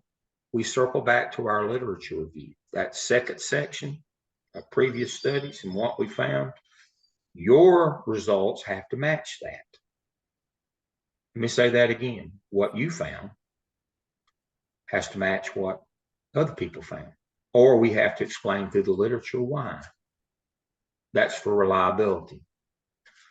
If you're doing a convergent design, if they both match and then they match the literature, what the literature found, you're golden. This one is what you found in your recommendation, from your qualitative interviews in this explanatory design, what they said that, was why it was this way and what we could do to fix it. It has to be what other people found when they researched the same thing. That's for reliability. We have to do that. We have to go back. So when you start chapter 4, you start it with a summary of my literature review from chapter 2 found this on retention studies. Now here's what I found. And then at the end, they either match or don't match. Convergent design, if your data matches and it matches what previous studies found, you're golden. In your explanatory design, you don't really have to match anything unless your response rate is low, and then I'll match it back. And we're about triangulating later if I have to do that. But normally we just say, here's what we found. It matches what the literature said we'd find in terms of the explanatory design. And we say, our data is reliable. We can make recommendations, move on to chapter 5. But chapter 4, we start with previous studies found this. I found this, they match. Or if they don't, we explain why. So Kendra's been with me for a long time. She's one of my EDCI ladies. She was doing intersectionality, which is one of the pillars of critical race theory. She was looking at the digital divide. Problem is the pandemic hit. All the literature before the pandemic said the digital divide's based on race and income. We found out through the pandemic, it was more about where you lived and the school district you went to. Didn't matter what color you were or how much money you had. So her findings from her focus groups did not match previous literature. We had to go back and explain why, so that we could claim that her findings were reliable in order to make a set of recommendations for chapter 5. So in chapter 4, you don't just present what you found. You have to present it and say it is reliable. Chapter 3 is all about validity, your methodology. Chapter 4 is reliable. You just can't claim it. You got to match it back to something previous. If you do a convergent design, quantitative, then qualitative, you collect the same data but different ways, then you can match them, look at previous studies, off you go. Explanatory, you do your survey, and then you ask, you analyze it, you tell the people that you're interviewing, this is what we found in the survey. Why do you think that is? What can we do to fix it? There isn't any really matching there. You just go straight to the literature that said, previous studies found this, mine found the same thing. Off we go to chapter 5. Problem comes in when Whitley, who's ahead of y'all in DEOL, she just defended. She graduates this summer. She did a convergent design. Her data didn't match. Uh-oh. Back to chapter 2. And, basically an extension of chapter 2 and chapter 4, she had to find why her data didn't match. There was a legitimate reason. It wasn't her technique. But the problem really came from small sample size. That was the problem. And we had to go back and talk about small sample size, that, if you've got a small sample size and you have one person who's kind of an outlier, she had one who hadn't gone through the onboarding process yet because she'd just been hired, but with a small sample size, that looks bad. Now, if she'd have had 100 employees and only one of them hadn't done the onboarding, it wouldn't have been a big deal. But it was a big deal because she had such a small sample size. See, small sample size causes you a lot of problems. And, I can figure out ways to fix it, but a lot of times the best way to get out of a swamp is not get in it. That's what I told Jen Mason on Thursday. Let's do 30 instead of 15. Don't challenge the old man here. I'm old.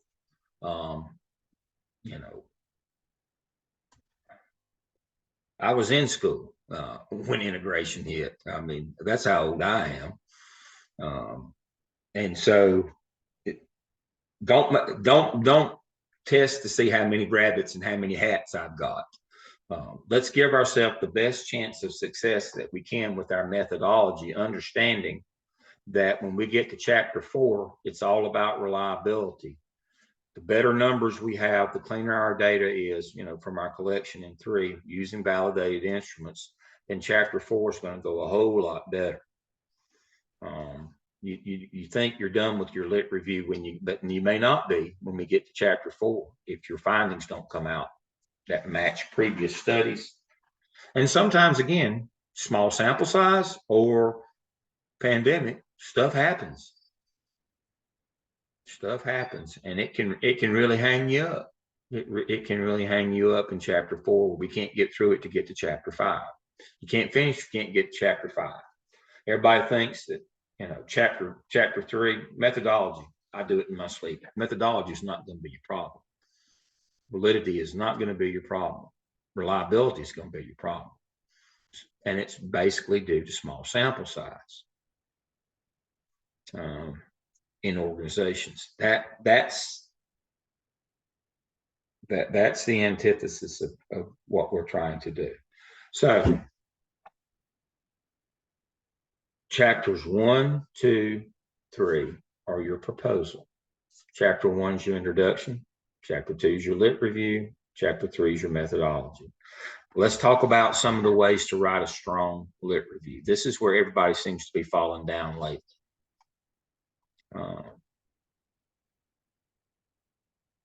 Get that out of the way. All right, so here's Dell and Betsy. Dr. Jones, I'll give her most of the credit. But here's the things that we've seen lately a lot. Our top 5 for your literature review. This is overarching.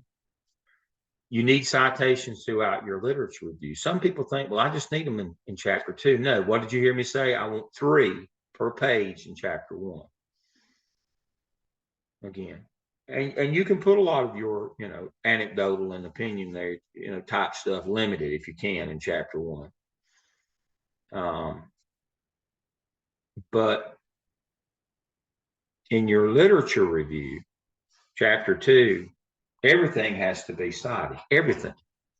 When you make a statement in your chapter 2, you must provide a source. Read that again. Whenever you make a statement in your literature review, you must have it sourced. Every sentence, basically. When you make a statement, you must answer the question that you ask yourself, how do I know? It can't just be anecdotal. It can't be my opinion. It can't be, water makes you fly, because I've seen birds drink water. Everything has to be referenced in chapter 2.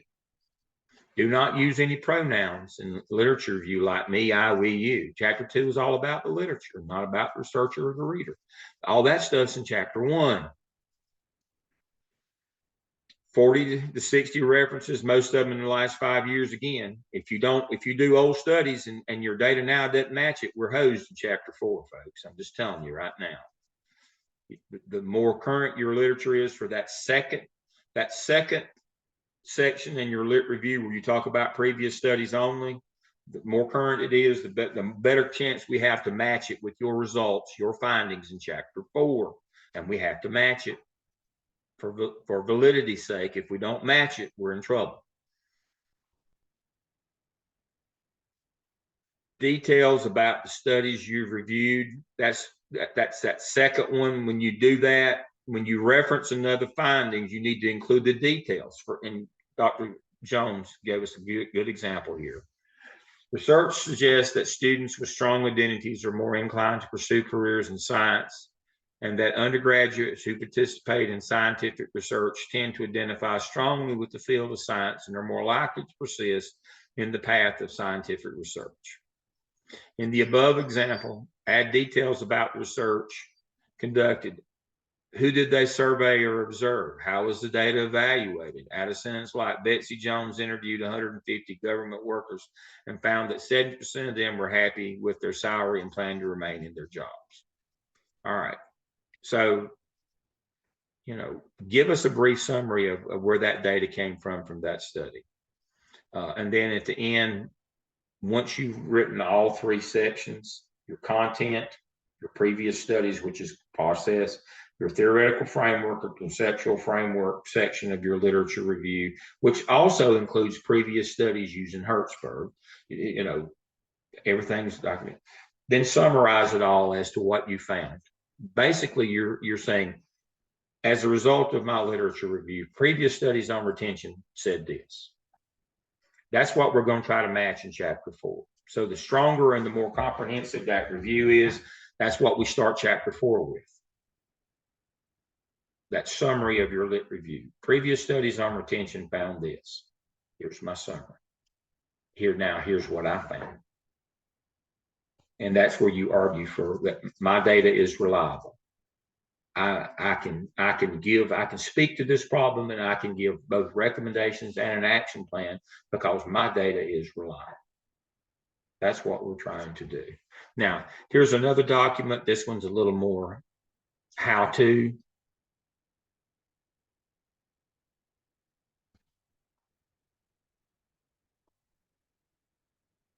Okay. 10 effective steps to write. This is a great one right here. You need this one. It's in our shell. It tells you what it is. It's not long. Common mistakes. Steps to write a lit review. Define the scope and the objectives. That's your first section. Literature research. Organize your sources. Read and analyze the literature. Identify key themes and arguments. Develop a logical structure. That's why I said 1, 2, 3, write clearly and critically. Provide coherence and synthesis. That's what she was telling you is tell us about what they found and something about the study. Revise and refine, seek feedback, final considerations. Not a long article, but very good. That's a good one. Now,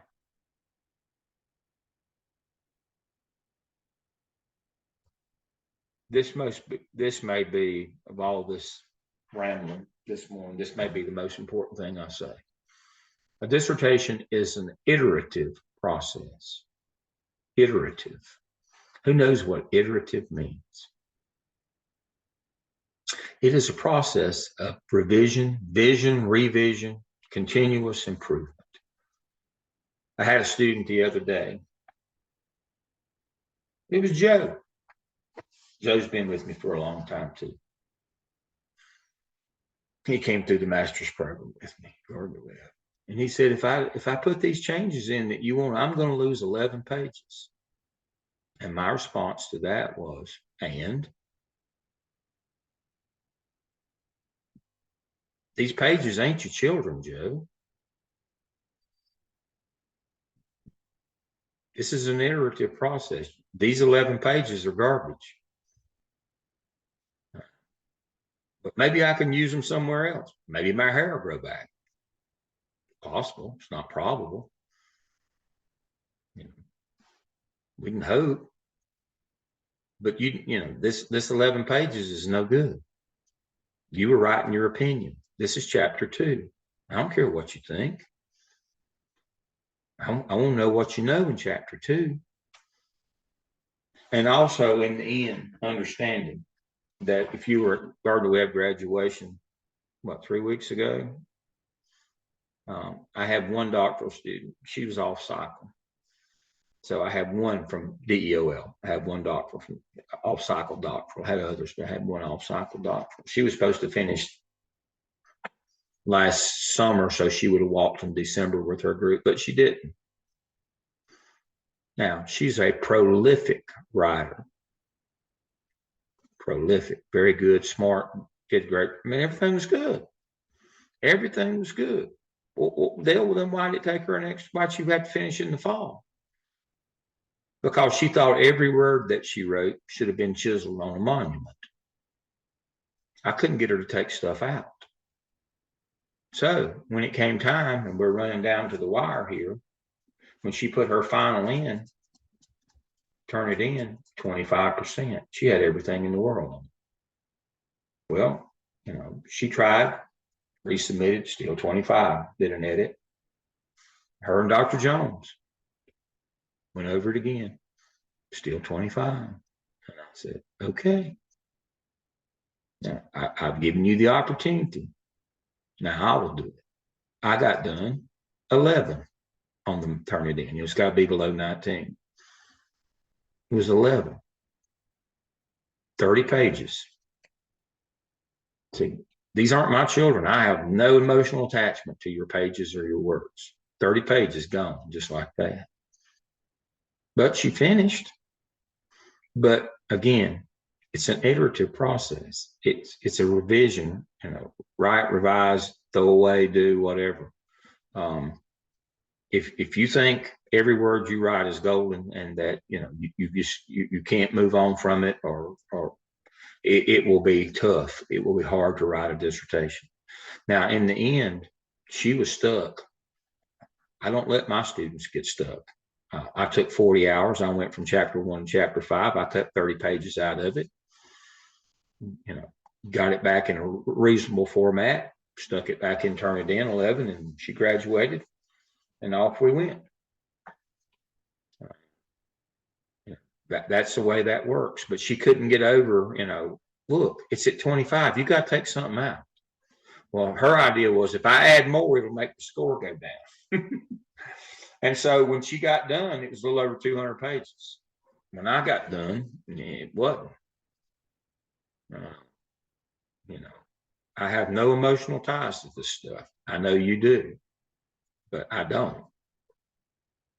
You'll be better off if you don't, understanding that sometimes, you know, you just got to let it go. You just got to let it go. It's an iterative process. If it's not good, you got to fix it. And sometimes fixing it is getting rid of it. Back to where we started today's conversation with Hertzberg.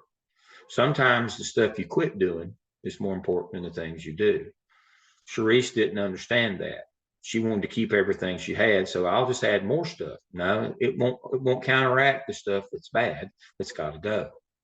Sometimes the answer is stuff's just got to go. You'll understand that concept better when you get older in life. That, you know, the older you get, the more it's about letting stuff go that you don't need. Same way, it's an iterative process for dissertation. You just got to let stuff go. See, a lot of students struggle with, I don't know if I can have this many pages. It's generally the other problem is you generate so much stuff and it's not really good stuff. So my last visual of the day is this versus this. Students think a dissertation is go as broad in order to get pages as I can. You need to go the other way and funnel it down. Go as narrow as you can. The pages will take care of themselves. Just generating page after page, I just throw it away. I mean, I just cut it out. You know, like I spent X number of hours and it's crap. It's no good. It doesn't help you. It doesn't get you where you need to be. It blows your turn it in score up. You know, you've got too much stuff here. Now, let's talk artificial intelligence. You got to be careful about some of the stuff that you use. Don't be sticking it and turn it in either. I'll do that and we'll work on it. If you stick it and turn it in, it's going to show matching later on. So don't stick stuff and turn it in. Don't use it. Now, artificial intelligence. You can use it, but just don't use it to write your paper. Use it to inform you and find things out. Now, understanding. I won't let you go to proposal unless you're at 14 or less. Well, the rule is 19. We got to be at 19 at the end. If we go the first 3 chapters at 14 or less, then we'll make it. And I'm going to tell you why.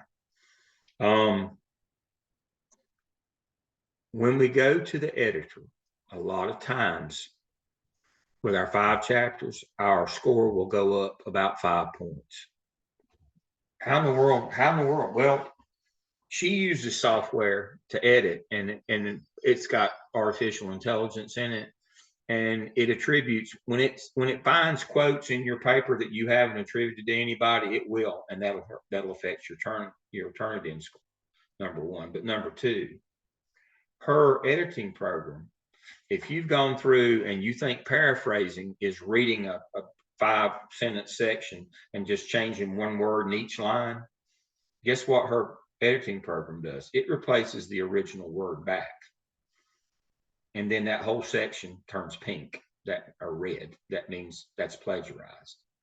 So I've seen them go in, just like Sharice's. Hers went in at 19, it came back at 25. There you go.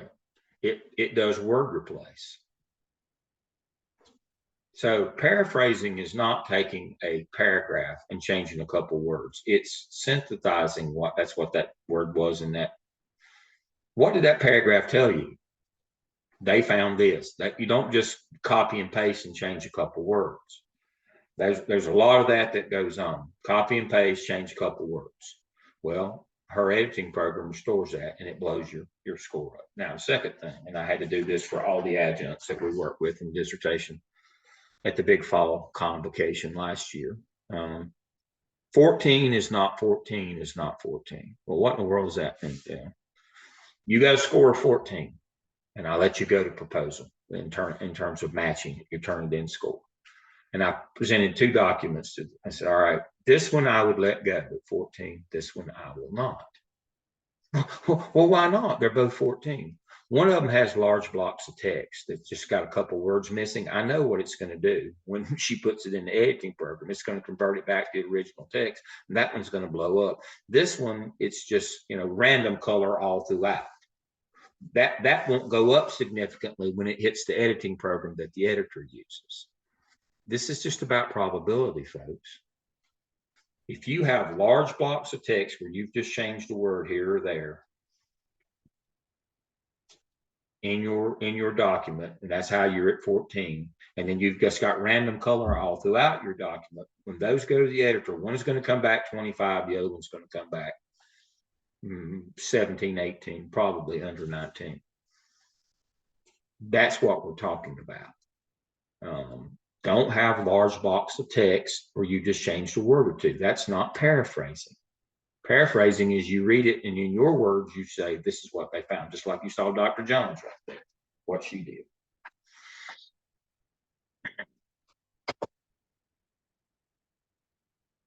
It is not an insurmountable challenge to write a dissertation. It's just work. It's a standard process. There's tricks to the trade. I've told you most of them this morning. You'll use mixed methodology, either sequential explanatory, where you do a survey, multiple choice, and then interviews of the people who took the survey. Your survey will be anonymous. Your interviews will be confidential. I'll work you through IRB. I do Qualtrics for all doctoral students. I'll build and validate your surveys. We'll have a link to your a Google Doc at the end in the thank you statement where they can click on it and go and leave their information for you to do an interview. Pretty simple. You'll either do an explanatory design where we ask in the interviews, we divulge the results of the survey and ask them to explain why. Why is it this way, and what can we do to fix it? Or we do a convergent design. We do a survey, multiple choice, and either an open-ended corresponding that asks them to tell us, or we do interviews or focus groups, and then we compare the two, make sure they tell us the same story, check it with the literature, and then we move on to our recommendations. Now, focus groups.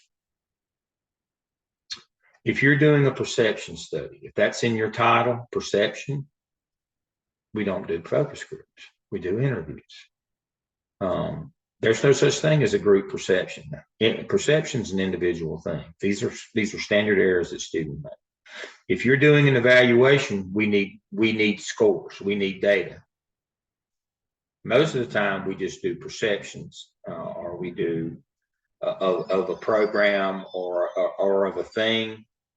An assessment, we can do an assessment. If we do an evaluation, that portends that we have hard numbers. If we do, you know, I had a student who came to me recently and said, I want to do an evaluation of alternative schools in terms of, are they meeting the requirements for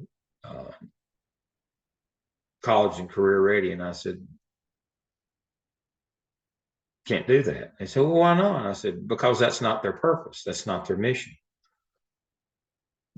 Nowhere in any of the literature or anything you see on that alternative school that said anything about college and career ready. You're holding them to an unachievable standard.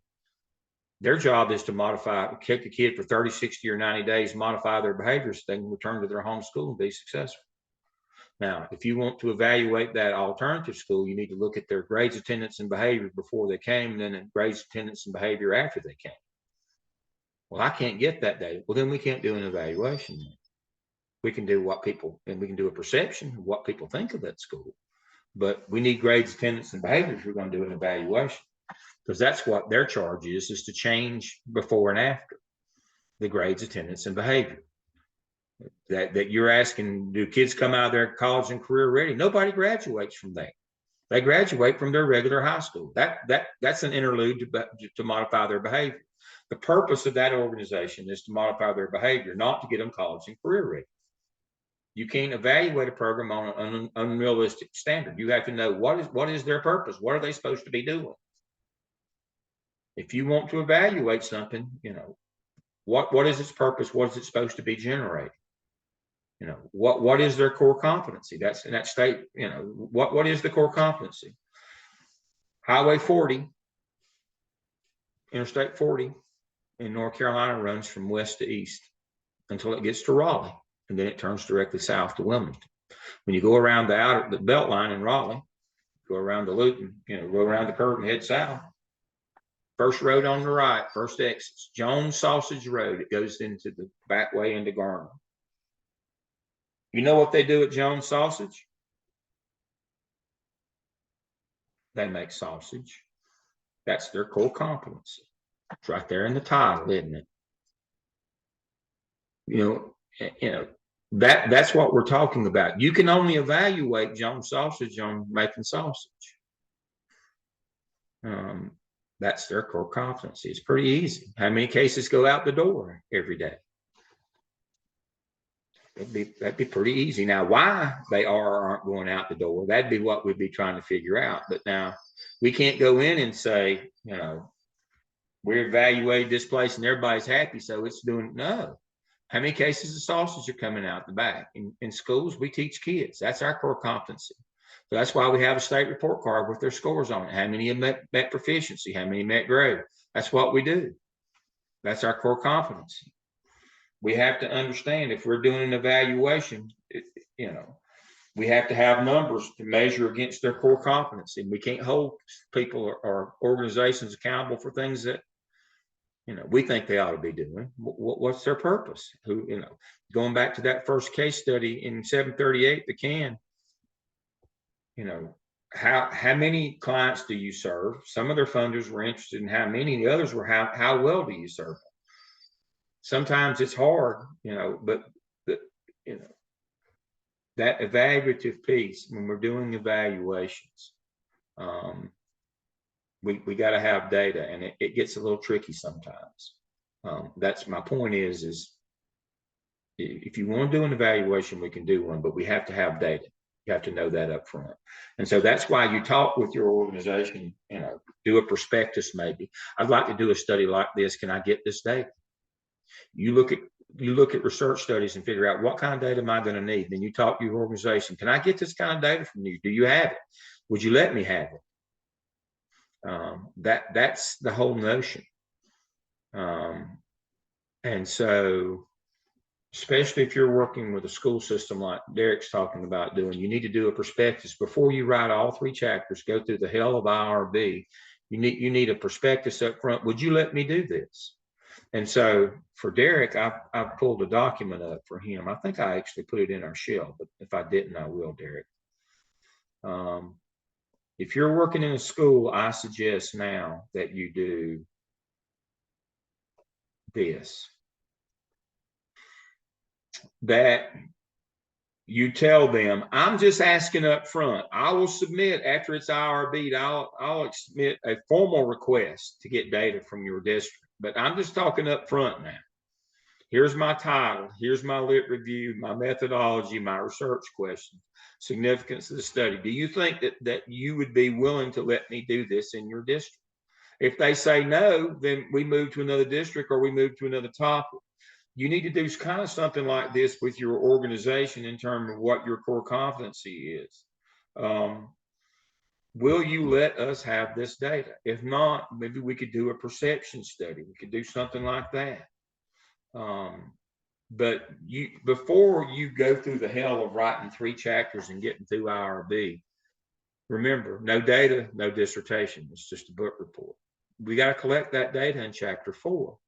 You need to have a good idea up front whether you're going to be able to get the data that you're going to need for the kind of study that you're going to want to pull off here. That's the trick here, is when I get to that data collection point, will I be able to collect that data? If not, I need to go somewhere else or I need to do something else. Let me say that again. I need to go somewhere else or I need to do something else if I'm not going to get that data when I get there. I've got to have some idea that I'm going to get that data. You just can't assume that somebody's just going to let you have it. You got to be pretty sure that at that time. Now, my last rant this morning: focus groups. Don't do them. Just don't. Don't do focus groups. You say, Dale, why? Have you noticed the political climate in our country lately? So focus groups, you have 2 problems. Most of them are bimodal. That means you've got, we'll just use Republicans and Democrats.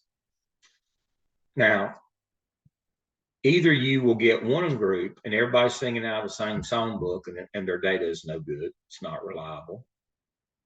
We test it and it just doesn't come out because it's not fair and balanced.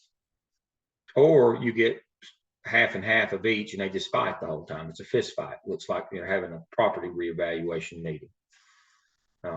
Some redneck's already got his shirt off wanting to fight. It's just right now in our political climate in this country, we're so polarized. Focus groups just are not, their data's not matching. My point is, it's not reliable. We get everybody that says one thing and that doesn't match, or we get, if we get groups that have differing opinions, that's what, that's the whole notion. It covers the entire range of the problem, but they just want to fight and yell at one another, call one another names. You don't get a lot of usable data out of that either. Either way, we have trouble with our validity in chapter 4 from focus groups right now. I would avoid them. I mean, I don't know how many hijinks that I can go through to try to get your data, to ensure reliability in chapter 4 if you're using focus groups. It's just not working out real well right now. Everybody wants to kill the other side. They don't just, they don't just want to win. They want to kill the other side. That does not produce really good data, folks. I'll just tell you, when you're doing focus group. Focus group data is just not good when it comes to trying to doing reliability. It's just not good. So try to avoid focus groups. Survey, interview. Much better, much cleaner, much more reliable data in chapter 4. Mixed methods, either sequential explanatory or convergent. You need to read about those, and bone up on those and be good. Survey technique, we use Qualtrics. You don't want to use, if you find a study that has a survey you like, we'll use it. It's already been validated. If not, I'll validate you one. We'll make our own. Interview questions are dependent upon the methodology. If we're doing sequential explanatory, our interview questions are follow-ups to the, why is it this way? Why did, 70% answer question number 3 this way? What can we do to fix it? If we do convergent, we just basically, we ask the same questions and let them tell us the answer rather than doing a multiple choice where we pick the answers. When we do in vivo, we will always do inductive coding. You need to understand the difference between inductive and deductive. Deductive is when from the literature you pick the themes. Ooh, a lot of work. We'll just do inductive coding with in vivo. It'll analyze and find our themes for us. Now the problem with that is our data better be good, because the things it finds better match what other things have been found. Can't manipulate that in vivo. The thing about doing deductive coding is if you set up the things and you search for words or phrases that match those, your data is going to match automatically. But that's a longitudinal thing. That might take years.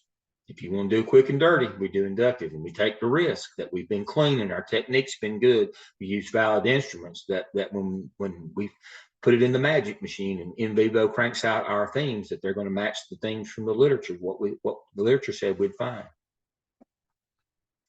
We can do deductive, but that's longitudinal. It's going to take forever to do that. You're probably going to need to do multiple interviews and over a period of time. Time's a variable in that one. We're trying to do stuff where time isn't a variable. Do latitudinal studies where we can do more things rather than just do deeper things, longitude. Now, if you want your doctor to take, the whole 7 or 8, 9, 10 years, we can do that longitudinal stuff. Otherwise, mixed methodology, sequential explanatory design or convergent design, survey, multiple choice, then interviews, or open-ended second survey for your qualitative, inductive coding, where we let in vivo find our themes, match it back, make sure it's reliable, develop a set of recommendations under the using our framework, what kind of things we should or shouldn't do going forward, develop an action plan out of that, and goals.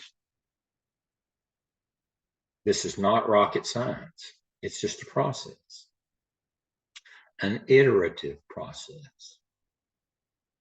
So your homework is to look up the word iterative so that you will know what I'm talking about here. It's a process of refinement. Every word, first draft's not always gold. If you can live with that. Now, I'm not too bad to slash and burn. Dr. Jones is, her pen's a lot sharper than mine. I'm a methodologist. I want to know what you're going to do. Writing it up is kind of immaterial to me. But we've got support, we've got help, we've got people that can help you. Dr. Jones is really good with lit review. I do methodology for a living, so it's pretty decent. I do it across all 3 doctoral programs. I run crossworks for everybody in the College of Ed. I run the premier program, the LS program. I am the program coordinator there. I am the leadership chair. And so I'm not the best. I'm just the best we've got. Not hard to be captain of a lifeboat. Not too many. There's only 4 methodologists that are on the web. So it's not hard to be. We can all ride to work in the same car. As long as you don't put me in the back seat, we can get there in one car. And so you've got, my point is Dr. Jones is really good with literature. We got the expertise. If you'll work and you understand the process, not that hard. Now, last December, I set the all-time record at Gardner Webb with the number of my doctoral students who graduated and went through the ceremony. 17. I'm trying to break the record this Christmas. I've got 12 right now that I know are going to make it. 2 have already defended. I've got a third one going to defend. So I've got 12. I've got 22 in that group. Some of them aren't high enough to ride this ride, though. It's like Disneyland. But of that 22, I think 15 will make it. And then let's see how many I've got. I think I've got 9 in the other 2 disciplines. So I think I've got a shot at 24 this Christmas. I think y'all would walk the following Christmas. And so collect it up. The idea here is this is really not about me, but that's a master's group. Dr. Lamb, we're gonna be the class that breaks your record. Well, what I want y'all to break the record on is percentage. I want no child left behind here. I want no child left behind. I want, if you can't be the most, you can be the best, and you can be the highest percentage. And so if we've got 7, I want 7. That's your challenge is percentage. You're not gonna beat the number more than likely. You're not going to beat the number. That's a terrible picture. Yeah, but anyway, so this is my last picture of the day. We go to Boss Gym and we have our regalia on. That's me in winter. And yeah, I'll have that big Santa Claus beard at Christmas time. When it gets to be my birthday, I'll quit shaving middle of July. Yeah, can't see it.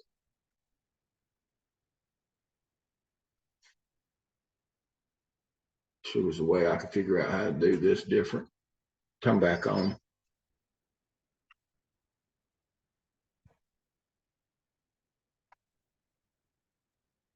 You would probably have to stop blurring your black background for us. Yeah, I think that's what it is. Anyway, but the reason I showed that particular picture is if she can make it, you can make it. If she can make it, you can make it. That was Winter Goodson. Anybody know Winter Goodson? She's from she's from Goldsboro. All right, so Winter's been with me since 2012. Winter's been with me for 14 years. She finished last December. She went through the master's program, worked on her career, came back, did a doctoral program. You notice, y'all have been around me. I'm a big old overgrown fellow. You notice that woman as tall as me. She was a center on, she played basketball at Mount Olive College on a full scholarship. That's how she got to go to college.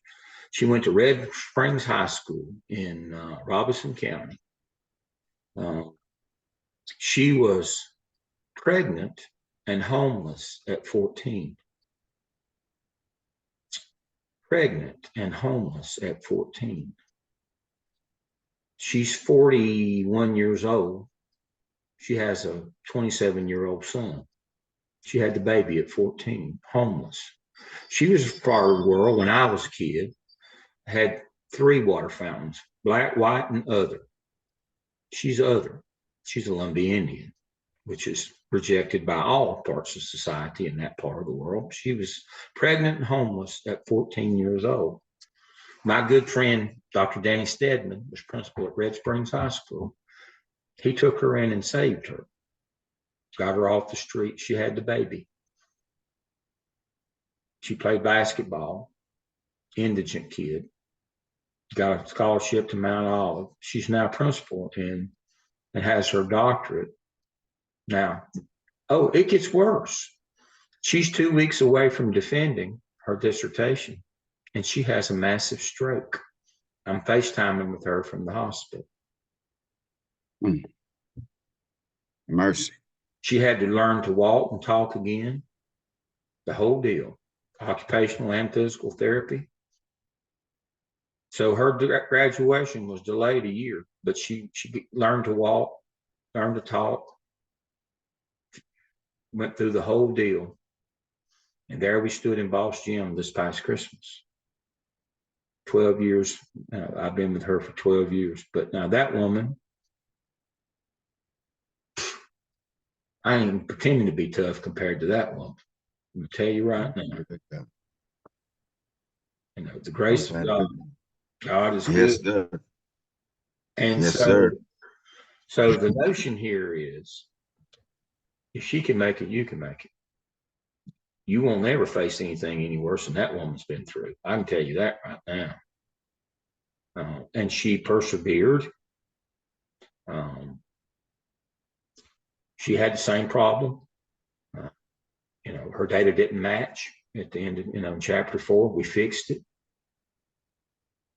You know, off we went. She never, you know, the thing about somebody like her, all she'd been through in her life, she never complained, because this was just minor compared to, you know, the life that she had lived.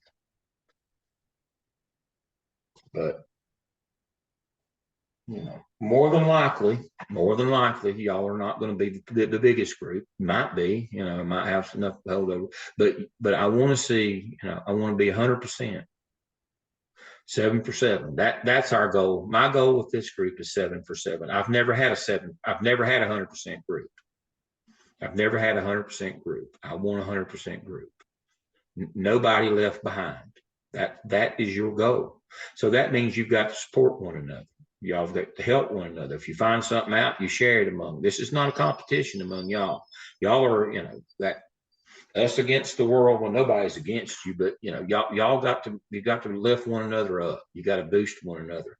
You got to look out for one another. Y'all are the magnificent 7. Y'all have to make, all 7 of you have to make it. That's our goal here. If you can't be the largest number, you can be the best number. You can be the highest percentage. You can be 100%. That's your goal. You got to get after it. You got to get after it. You got 740 this semester, and then you'll go to, and I'll just tell you right now, you'll go to 750 in the fall. School law, no, not school law, business law. I teach school law. Finley teaches business law. It'll be a booger. It will deter you, but you got to get through it. You got through 738. Now you got to get through 750. But you got to be getting your thoughts organized on this dissertation. You got to be thinking about, what am I going to do? You know, finding me a place to do it. You know, projecting for them what kind of data I'm going to need. Will you let me have it? You know, doing a prospectus, if nothing else. You know, getting some kind of an upfront commitment from them. Not picking some place that's only got 3 or 4 employees. We're never gonna validate your data. It's just, it's never going to happen. It's never going to be reliable. You know, understanding the magnitude of your task, but you know, adults learn whole to part. I've explained the magnitude of the task today, but we'll break it down into individual sections. But no more important decision than picking the right partner to start with, the right organization where you can get data from them or get access to collect data from them. All right. What do y'all think? What questions do you have? Are you gonna share what you used to present to us today? I beg your pardon? Can you share what you presented with us today? I everything I've got's already in your shell, I believe, but let's look. I think I put I everything. believe it is, Dr. Lamb. I saw it the other day. All right, this one right here.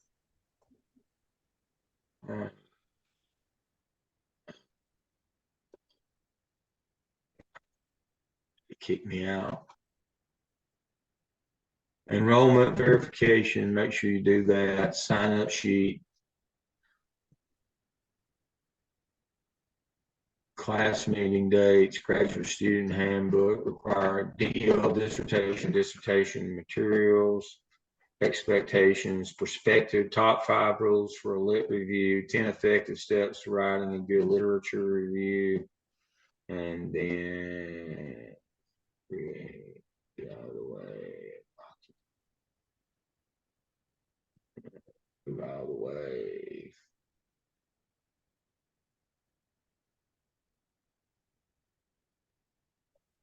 And this is the document that I used this morning.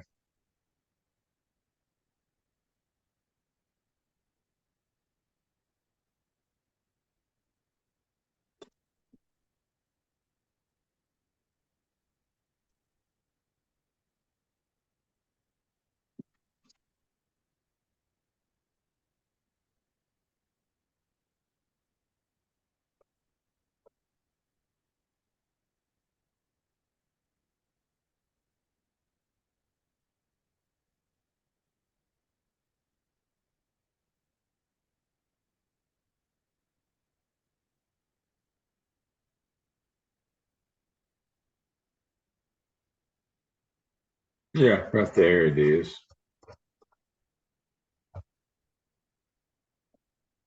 No, it's not. It's still grinding. That one's in there. All these are there. The only one is the example one file doesn't display in mine. That's because I've got it open. I'll go back and make sure. I'll go back and make sure that it will open. But yeah, everything that I'll share I'll post the video in this shell as well. Let's see if it opens this time. No.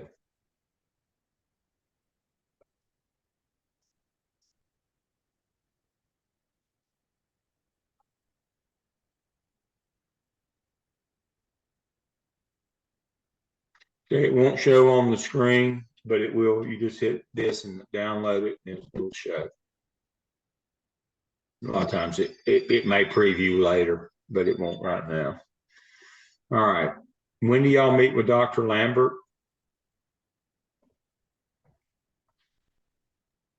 For your 740 class? On June 1st. Okay, so y'all gonna be there. Y'all gonna be there this coming weekend in Charlotte, right? I'll be there. I'll stop in to see you. That's why I thought y'all were gonna be there. Now, is everybody gonna be able to come? Yes. All right. Oh, good. All right. Yes. Because that Dr. Bull has sent out that missile about if you can't come, they're gonna drop you from the program.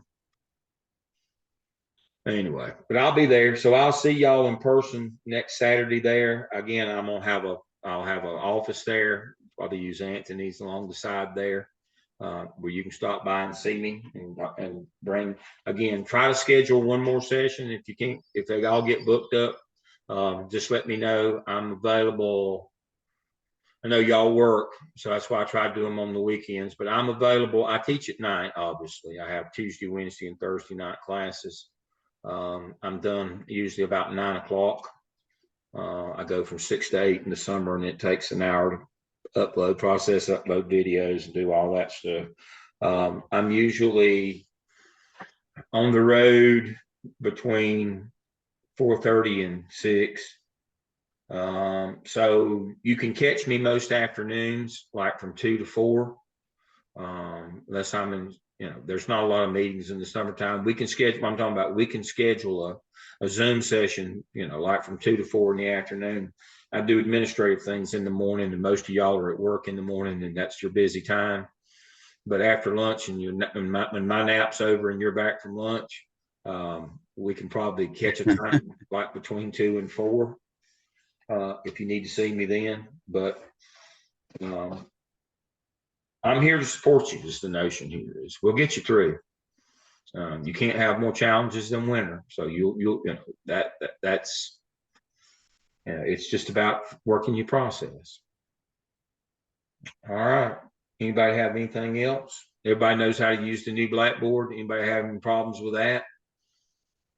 I think everything's pretty. I try to keep everything open where it's not hidden, or I put click to open, because we have a lot of people who have trouble with that.